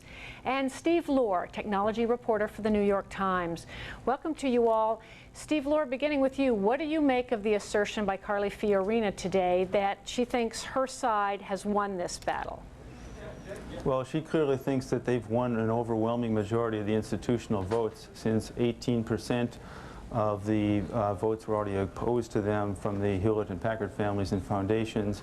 And the thinking was that the individual vote, which 25% of those of the company is held by individuals, would be about even. So she had to have done a very good job of selling the deal to the large institutional shareholders. But Mr. Hewlett says he doesn't think it's a done deal, and explain why we're not going to know the outcome for at least a couple of weeks. Because in a very close contest, you don't know until a small firm in Newark, Delaware makes the final count. And that's going to take a couple of weeks. And just for people who don't know how these proxy fights work, I gather that individual investors who got all these ballots at home, they could vote multiple times, and the only one that counts is the last one they counted, they voted? That's correct. And so this little firm, go ahead, explain what this little firm has to do, this New Jersey firm. If there are 14 votes from Joe Smith, they have to, on tables, they set out the ballots alphabetically under the people's names, and then they match up the names and the dates on the proxy ballots, and they determine which is the last one, and that's the one that counts. So Roger McNamee, people can switch their votes as much as they want. Roger McNamee, how unusual is this proxy fight?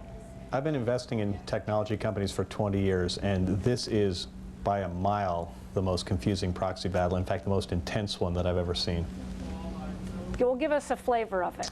Well, the key thing to understand is that the family tree of Silicon Valley starts with Hewlett Packard. This is a company that established the culture of our community, and in all candor, literally tens of thousands of employees feel that they're stakeholders, they are shareholders, and feel entitled to have an opinion either for or against this deal. And a lot of the individual investors that we're talking about are those people. And a similar thing is true of Compaq, which was one of the innovators in personal computers and is as important to the technology industry of Texas as Hewlett Packard is to Silicon Valley. This is incredibly emotionally charged, and I think that the amount of discussion about the merits of the deal was very small in comparison to the emotional back and forth on whether two huge and venerable companies should in fact get together and pool their futures. Now, Minna, what would you add to this? This has been compared in some articles to a family feud. Yeah, that's what I would add to it. That's what makes this one really unique. I've never seen anything like this, to have a member of the board of directors vote for the deal in the boardroom and then walk out the door and say, no, I'm going to oppose the deal with my own money is absolutely unprecedented. And the fact that there are these family relationships is so unusual. It's tempting for founders to set up foundations so that they can conduct their philanthropic activities, but at the Bill Gates Foundation, for example, they sell their Microsoft stock right away. It's unusual for them to hold on to the stock, and the fact that you still have these huge block holders is also very unusual. And Steve Lohr, the arguments have become quite personal. I mean, some of the language in the ads has become quite personal, hasn't it? Yeah, the two most pronounced episodes were Hewlett-Packard calling Walter Hewlett a musician and academic, sort of belittling his qualifications for questioning a business deal. And then Walter, who is, of course, a member of the Hewlett-Packard board, leaked compensation agreement guidelines or consideration that was done, not approved by the Hewlett-Packard board, but showed that Carly Fiorina and Mike Capellas were going to get an estimated $115 million compensation package if the deal went through. And the effect of that was to sort of try to portray them as greedy and duplicitous. Roger McNamee, when this merger proposal was announced last September 4th, Wall Street initially was not very excited about it. How do you explain that it even got this close? I mean, however it comes out.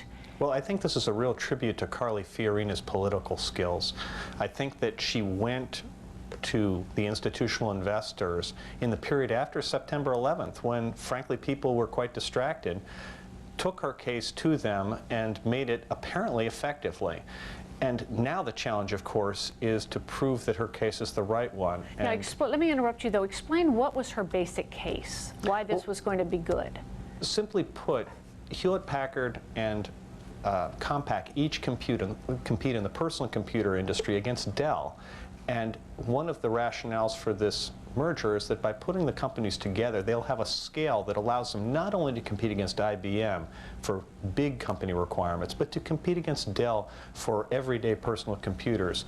And if they can make the merger work, that is indeed true. And I think the challenge now is to go out and execute on it.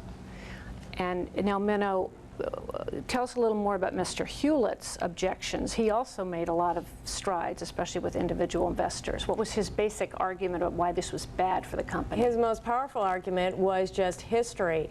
No one has done a good job of integrating two companies like these ever before. And in fact, Compaq did a terrible job of integrating its last merger partner, Digital. And so why should we believe them now? Why should we believe that they can do it? Both sides have said it all comes down to execution, and with the shareholders, it was whether they believed that this was going to happen or not. I have a feeling that in addition to Carly Fiorina's good salesmanship, one of the reasons that the shareholders ended up going for it, which I think they did, is that people on Wall Street tend to think that if there's a better deal out there, it will appear. And since no other bidder appeared, I think they thought this was the best they could do. And Steve Lohr, wasn't one of the issues what would happen to the so-called crown jewels of the Hewlett-Packard business? Yes, this was Walter's point that the printer business accounts for virtually all the profitability of Hewlett-Packard, and that as part of this larger corporation that would have a much larger stake in the personal computer business, that the role of the printer business would be diluted and made smaller, and that would be bad for shareholders. Roger McNamee, all the stories, or a lot of the stories about this, have said that it's all taking place in the context of a really flagging computer business, particularly the PC market. Explain that and how closely this is being watched by the rest of the industry. Well, you can imagine that something as emotionally charged as this merger discussion and the shareholder vote is going to distract an entire community, and it has certainly done that to Silicon Valley. This comes at a time when the PC industry is showing all signs of being mature. It's not going to go away. This is one of the cornerstone industries of our economy, in some ways very similar to what the automobile industry has been the last 50 or 60 years. And yet these are two of the largest players in it, and they're looking for a way to resume the growth that made both great companies. And I think the whole industry is grappling with this. How do you grow in this environment? And I don't think it's going to be easy. The challenge, obviously, is to put number 2 and number 3 together and get number 1 out of it. And if they're successful at doing that, this will be a great, great merger. But obviously, they have to execute it in an environment that's not going to give them a lot of room to maneuver. And it gives them every incentive. One of the great things about this fight is that every single employee at Hewlett-Packard and Compaq knows how important it is to make this merger work. And I think that is a hidden benefit of how nasty things got over the last few months.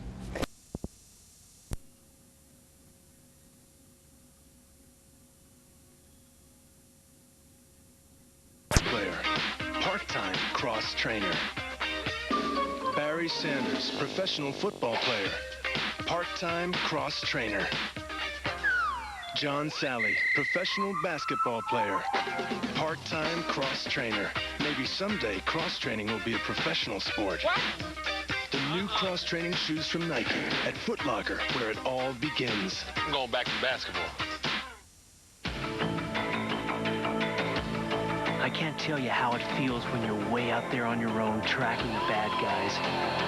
How it feels leading a skilled team that's the eyes and ears of the whole outfit.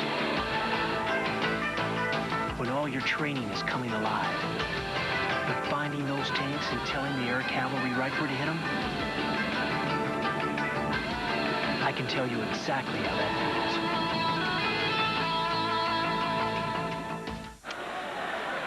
Those of you in the Eastern and Central time zones have seen it. Those of you in the West will see it following the game. The Sports Illustrated Pro Football Preview Special. As play continues here, second down, 18. 49ers at the Giant 48-yard line. Henderson in motion. Young throws, and it's incomplete at the 34-yard line. Threw it into a lot of traffic intended for Jones and broken up by Greg Jackson. Well, he made a good play on it. Is this game reminiscent in some ways of the NFC Championship game? Here we are, the 49ers trying to protect the lead, working into Giant territory.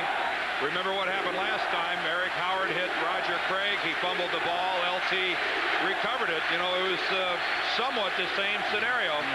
We're looking at a field goal being able to win it for New York. Third and 18 at the 49. 4:53 left in regulation. San Francisco leading by 1. They have to get to the 30 for a first down, and Reasons knocks it down and had the interception. Lawrence Taylor just can't seem to figure it out. He is being mugged down on the field. Right in Reason's hands. Again, Lawrence Taylor's, he comes off the field in disgust, and watch what happens to him. He gets everything but a mugging.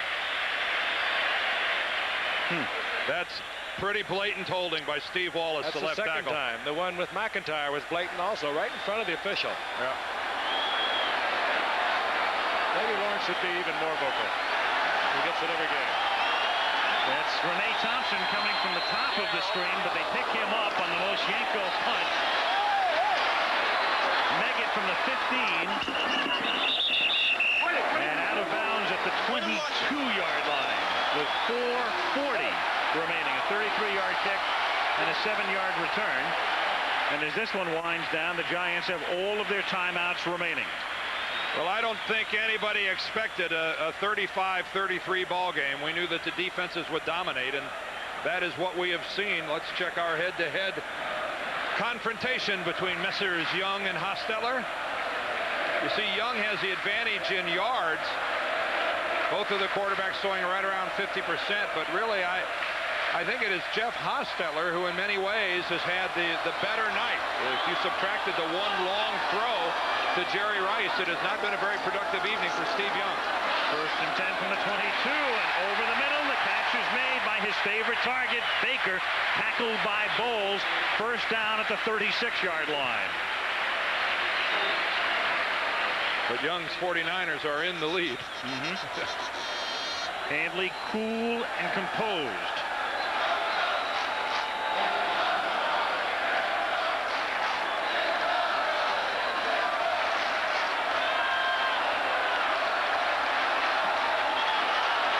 Baker left, Ingram right. Carthen and Anderson behind Hostetler. Four-man rush, good protection. And again, the catch is made by a leaping Baker, who's tackled by Griffin. Now it's Charles Haley's turn. He's berating the officials about being held. Good read by Hostetler. When the 49ers put Haley up on the line on the left side, they go zone behind him, and they are man for man on the other side. That means that Baker was working man for man on Griffin. Hostetler reads it and gets it to him. Well, Bailey, that time at Charles Haley, he's beefing the officials, but I certainly didn't see any holding. Second and 2, 3:20 remaining. San Francisco by 1. Anderson does not get the first down, and that's going to set up a critical third down play. Carter is there. along with DeLong and Walter. Well, at this point, Hanley is looking at 3rd and 4th down. If they don't get it on 3rd down, they're going to go.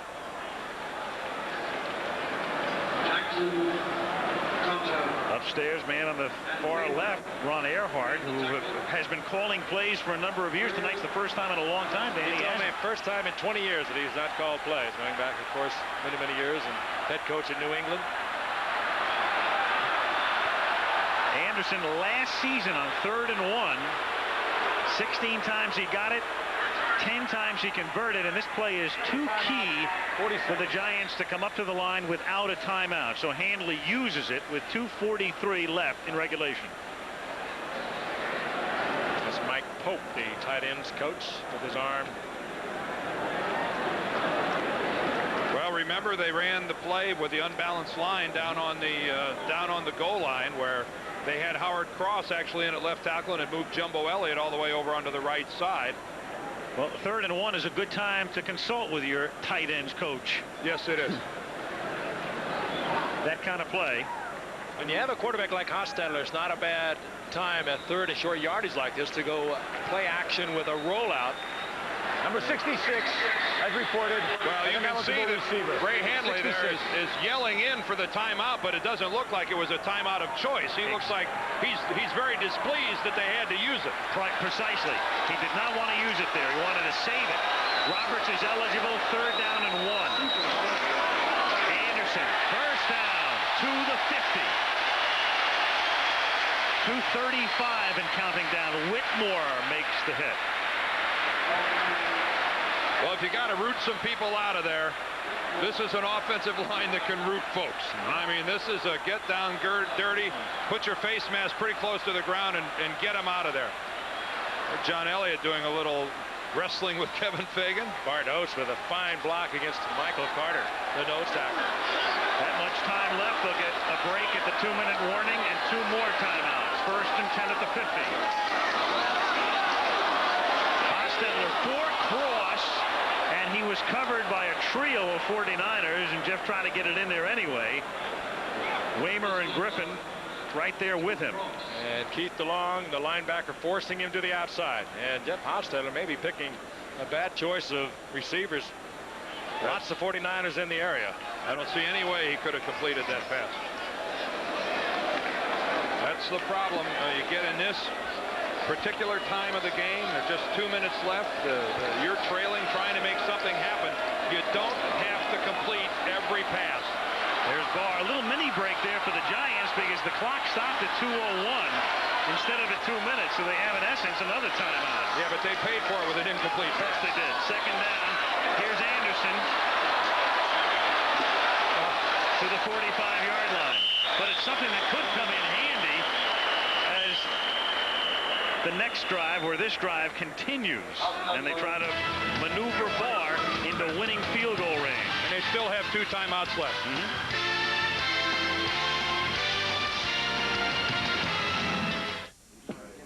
A lot of women find my looks intimidating. Do you? My mother makes the best brisket. There I was in the Congo. Why is a good man so hard to find? Just a minute, okay? Why ask why? Try Bud Dry. It's dry brewed, not watered down. To drink light, yet satisfy completely. So while men aren't perfect, You finished up? at least refreshment is.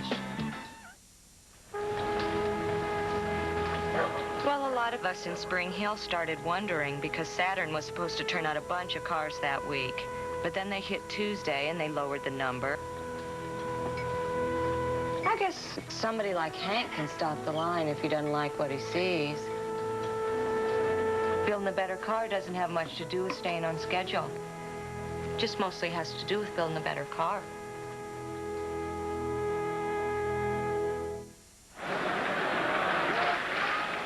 So the 2-minute warning comes with 1:52 remaining. Otis Anderson goes limping off after the last play. There he is on the Giants sideline as we have a 3rd and 5 at the San Francisco 45. Otis with a good effort to make a 3rd down at 5 instead of a 3rd down at about 8. A big difference. Giants need about another 20 yards. 4 receivers, split. Hostetler out of the gun. Ingram in motion, and a little shovel. Meggett has to get to the 40. Does. First down. That's a new one. One of the many new ways they're going to be using Meggett this year, out of the backfield in third down running situations. And an injured 49er. And a 49er pays dearly. I think that's Charles Haley sitting right on the 50-yard line. They had to spring this to the outside. When you're going to get outside on that flip, you've got to break contain somehow. And they're going to be coming at us as we look at it from the reverse angle. And there's Ingram, who comes down and puts a very legal and good block above the waist on Charles Haley. And it's that block that springs Meggett to the outside. That's a gutsy little block by Mark Ingram, a guy who only weighs 188 pounds. And again, a perfectly legal and fair block above the waist. Oh, that's a bell ringer. That's not often you see a wide receiver that puts one on a defensive end. And here comes Haley, thankfully walking off, although he looks severely shaken. Just a thigh bruise for Anderson is the report from the bench. Haley comes off at least for one play. 141 and 2 timeouts for the Giants. The rule, guys, on that type of block is that it has to be above the waist, and of course your hat has to be in front. And that was a textbook block that time by Mark Ingram. Unfortunately for the defensive guy, and Haley in that instance, you never see it. You have no clue what happened. And that's the first time the 49ers have seen that particular play. One of the ways that Gray Hanley plans to use Meggett more this year. And that injury coming within 2 minutes cost the Niners a timeout, which may make a difference if they get the ball back and are down. First and 10. Hostetler throws and incomplete. No chance. Meggett had no chance. No, he just threw that away. Yeah. Good coverage by Romanowski. Romanowski and also number 29, Griffin. In man coverage away from where Haley would have been. Take a look at him.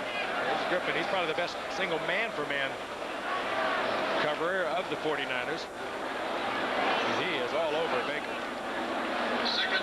Second and 10 at the 37. They really need another first down to get it into comfortable bar range. They need to get around to 25. Anderson back in there. And it's knocked down. It's batted down at the line of scrimmage by Dennis Brown, who has not gotten a call at all tonight. The backup defensive tackle makes a big play. He doesn't get much in the way of penetration, but he does what he's been coached to do since he started on the defensive line. Get your hands up in the air and hope you get lucky. Haley is back in there now. Left of your screen, there's Brad. See, he's got the arm up early. Boy, that's a big block. Might have been providential because Hostetler was trying to squeeze it into Baker, and he was well covered. Haley back in, Anderson back in, 3rd and 10 at the 37. Good to see both those guys back. They ought to be here at the end of the game. Hostetler, key conversion. Mark Ingram tackled by Lewis at the 26 and a first down. And another 49er is down. Wow, Greg Cox. And a 49er secondary that is just decimated with injuries, and now another one. Cox hobbles over. But again, boy, you needed it. You needed it, and Ingram came through. Cox got off the field, so no timeout was taken by the 49ers. He scrambled off the ground and got over to the bench. They still have 1. The Giants have 2. If they don't gain another yard, you're looking at about a 45-yard bar field goal, but they've gained some yardage here on Anderson's move off the left side of the 22-yard line. And you saw Dave Waymer there signaling timeout. San Francisco is going to use theirs.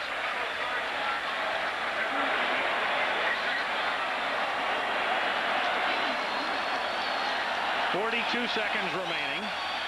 But a clutch reception and pass by Hostetler to Ingram. Ingram becoming outstanding star from the outside for the Giants. He had 5 receptions against the Bears in the playoff last year. 5 against the 49ers, 5 in the Super Bowl. We saw Waymer signaling for the timeout. Al, I never saw Dale Hamer, the referee, point one direction or the other as to who he awarded it to. Neither have I. Not that it's an award. Yep. But it's pretty key here, too. If the 49ers took it, that would be their last, and they did, in fact, take it.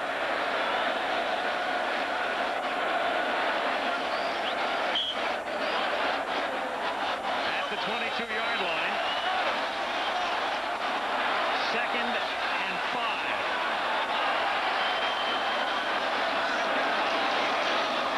Anderson to the 18-yard line, and now you're looking at about a 35-yard field goal attempt. And what do? You put the ball in the sure hands, too, because Anderson has a remarkable record of not coughing up that football. Not only that, I mean, here's a guy 34 years old, and he's still making people miss in the backfield. I mean, he made a 49er miss in the backfield and got positive yardage. Now the Giants, Hanley put up 2 hands full, saying call it a 10, and that's exactly what they do. A timeout.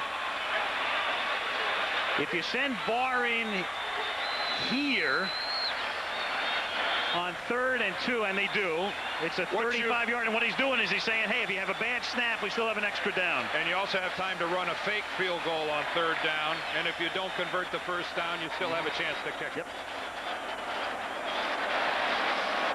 So you got a chance to cover all the bases. The only base you don't cover is if he misses a field goal. You don't get another try just because you tried it on 3rd down. And we said earlier, 5 field goals for Matt Barr in the NFC title game. DiAsi to snap it, Hostetler to hold it, and Barr to kick it. 35 yards.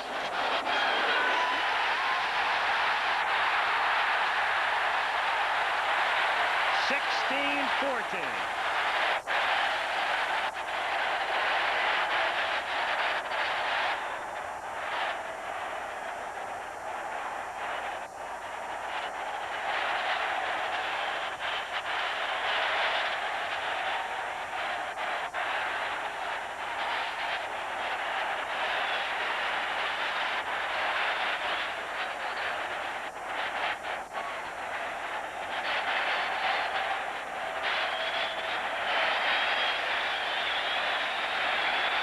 In 81, Barr is kicking for the 49ers. And in 91, he's beating them again.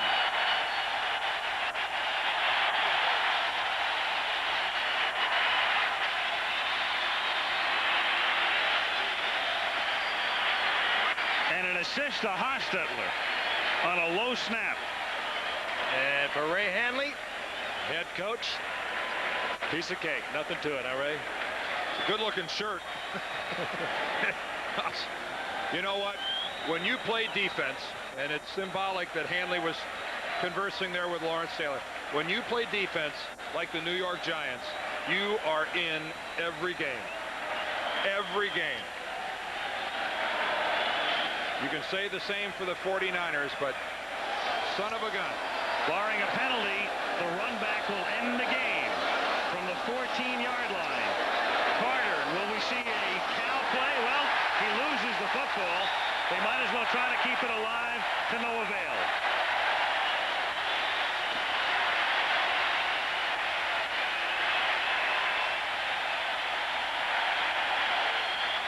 Well, the New York Giants just pick up where they left off.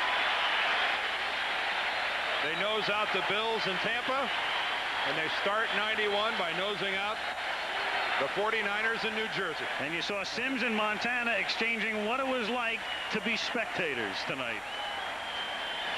Another Giant 49er classic, 16-14. Gentlemen, I hope the rest of the season is as good as tonight. The NFC East, they say it's a tough conference. How tough? All 5 teams start the year with victories. By the way, gentlemen, that little grouping we're getting there at midfield, this was supposed to be taboo this year. A prayer. I'd hate to be the guy to say that's taboo. Really? Really? Matt Barr, what a thorn he's been. That was a bad snap. And when you said give an assist to Hostetler, you weren't kidding. That could have easily been flubbed. That ball was flat on the ground, and Hostetler placed it. Again, look at this snap.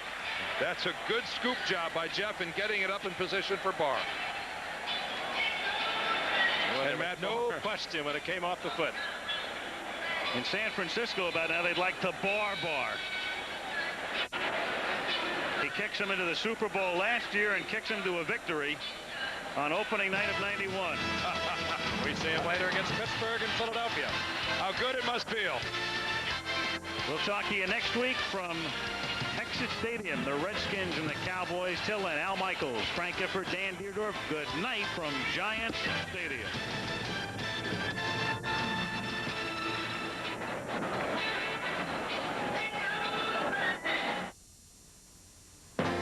Join us Saturday when ABC's college football brings you regional action. Arizona faces the Ohio State Buckeyes. Michigan takes on the Boston College Eagles. The LSU Tigers meet Georgia. And Washington battles Stanford. Now stay tuned for your local news and ABC News Nightline over most of these ABC stations. ABC's NFL Monday Night Football has been brought to you by Bud Dry. Dry brewed so it drinks like it satisfies completely. By Saturn, a different kind of company, a different kind of car. And by IBM. Whatever your size, whatever your needs, IBM is working to bring you the best solution. This has been a presentation of ABC Sports, recognized around the world as the leader in sports television.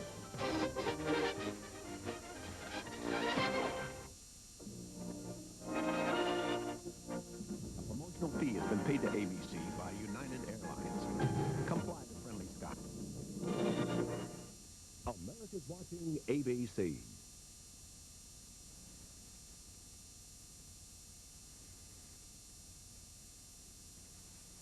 There's something exciting happening at the fairground.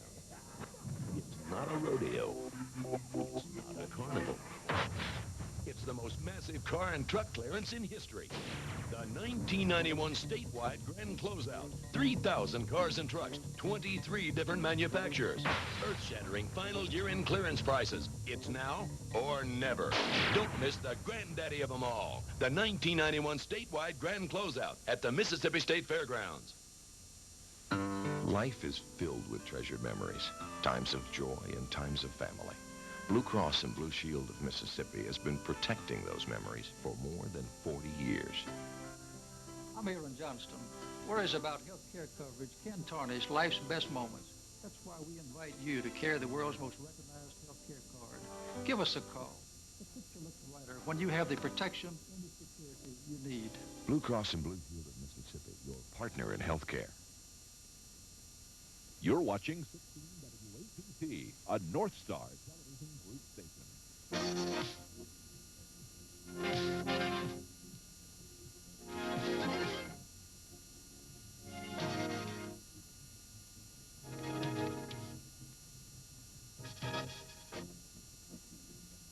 Jackson, ET's Night. Good evening. Thanks for joining this edition of Night. Karen has the tonight's broadcast of World Republics of Latin Lithuania. Today, received some welcome news. The United States is by President Bush officially recognizing the independence of the Baltic Republic. ABC's Kyle Gibson with more. After 8 days of broad hints that U.S. recognition of the Baltics was imminent, today's announcement was a bit of an anticlimax. The United States has always supported the independence of the Baltic states and is now prepared immediately to establish diplomatic relations with their government. Before the president appoints ambassadors to the Baltic, he's sending Deputy Assistant Secretary of State Curtis Kamen to facilitate the diplomatic process. At the same time, he's sending Undersecretary of Agriculture Richard Crowder and a team of experts to examine a potential food crisis in a number of different ways. And in a month, a presidential mission led by Secretary of Agriculture Madigan will bring a delegation of senior private sector and government officials to the USSR to seek solutions to a winter food problem if we determine that one exists, and to continue our long-term efforts to help the Soviet Union and the Soviet people resolved problems in food distribution. While he worries about the economic crisis, the president says he's encouraged by a new effort in Moscow to work out a union treaty with the republics. When you see an orderly process being worked out for determining just exactly that, the relations between the republic and the center, that's a good sign.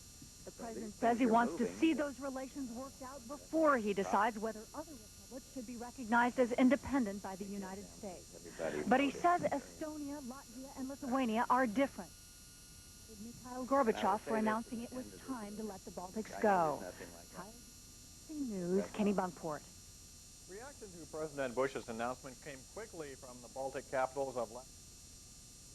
The decision to recognize the Soviet republics was praised as an important affirmation of their independence. Officials in that country called on President Gorbachev to follow Bush's lead. In Riga, the Latvian capital, students returned to class for the first time in 2 weeks. Lithuania's president said the U.S. recognition is a strong protection for them against aggression. Members of the Lithuanian and Latvian communities in Chicago were celebrating the independence of their homeland today. More in this report from Alan Karshiski. Signs of victory being waved on the streets of Chicago's southwest side. Here in the Market Park area, Lithuanian Americans greeted the president's announcement with cheers, and then tears of joy as they sang the anthem of their homeland.